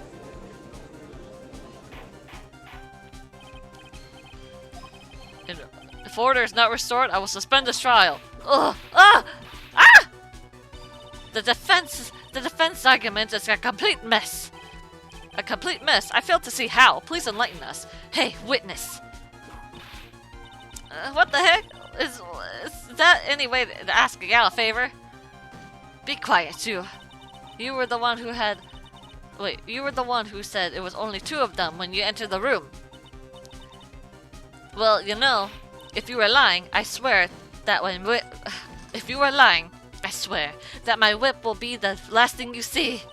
Look, sis, you're looking mighty scary, so why don't we say, ah! I swear, I wasn't lying or nothing. There wasn't anyone else there, honest. You see? Now riddle me this, Mr. Phoenix Wright. Where did the defendant vanish to? And where did this other woman appear from? Why is it lately all I want to do is cry?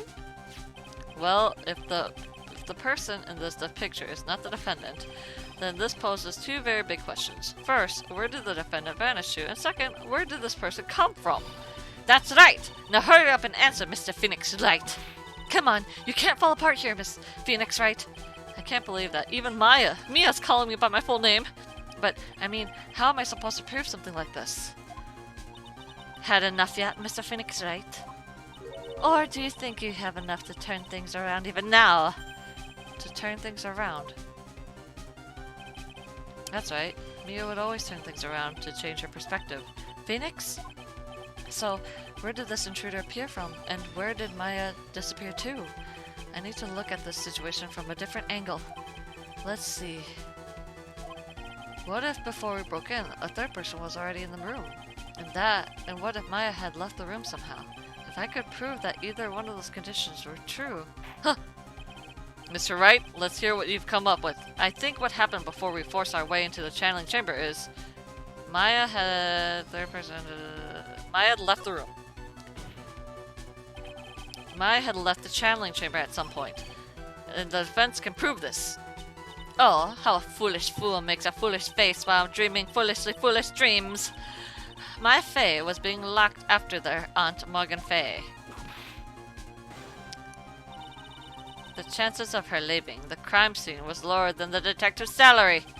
Anyway, let's see some evidence. Prove that from the murder until the time of arrest, the defendant had left the room. It's the key! Miss Hart, do you remember this key? Well, I've seen it. Hey, that's the channeling chamber key, right? Before the channeling started, Maya locked the door from the inside with the... The defendant herself locked the door? Yeah, that's why we all couldn't get the door open. That's the key, the only one that's kind of after all. Oh, one of a kind, you say? Wait, Mr. Phoenix Wright. Yes? I'm afraid to ask, but why is that key currently in your possession? Huh? What do you mean? If Maya Fey locked herself in, then the key should have been with her. Yes, agreed. However, she did not have the key at the time of her arrest. Oh, well, ain't that a kick? So how come you're holding it? I got this as a present from a certain little girl. And that little girl was nowhere near the crime scene at the time. That's preposterous! This means that Maya Fey has left the room. If she had not, then I would not be holding this key before you. No!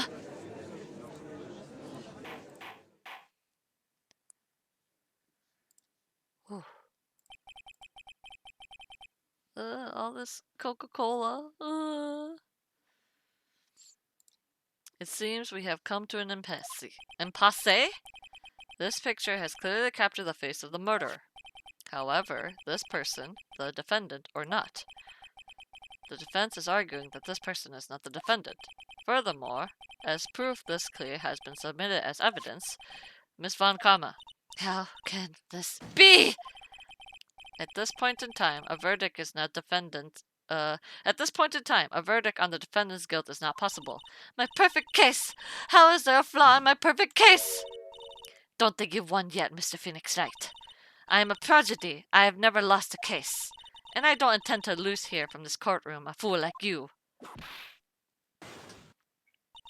I don't care what I have to do. I will get my guilty verdict. That's enough. If you'd like to continue, do so in the lobby. Court will reconvene tomorrow at 10 a.m.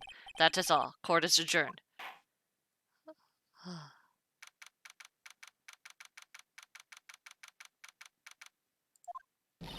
Wow! That was you, Pearly? You summoned my sis? Yes, I felt I had no choice. Great going, Pearly! I knew you were very special. Hey, Nick, did you know?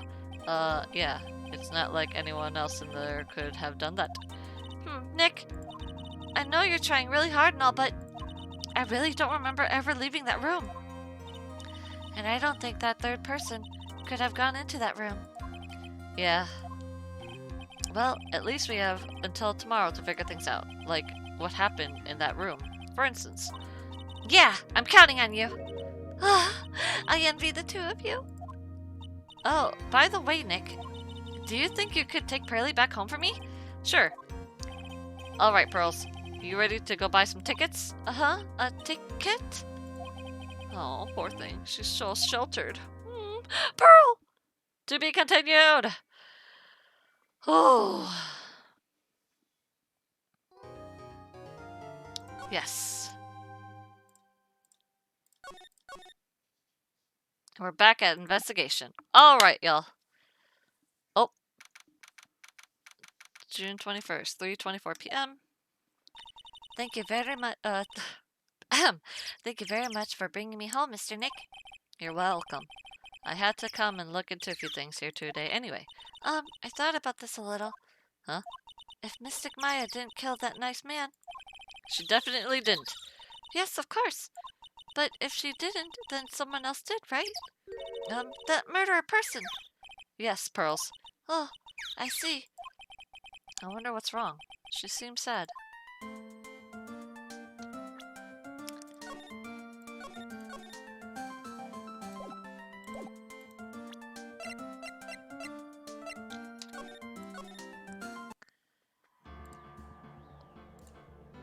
Oh. Alright, y'all. It is time to leave. It is the end of the stream. Thank you so much for all those people who followed me. Thank you so much for all the people who have been watching me to the end. It has been a long, long day. Thanks for the stream. Thank you, Fire! Until then, let's see here.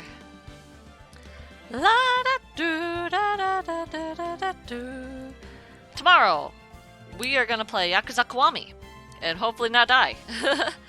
But until then, I will end stream, and hopefully things will be okay. Have a good night, everyone. Thank you again for watching me play Phoenix Wright. But yeah, next week, more Phoenix Wright. But tomorrow, Yakuza Kiwami. Have a good night, everyone. Bye!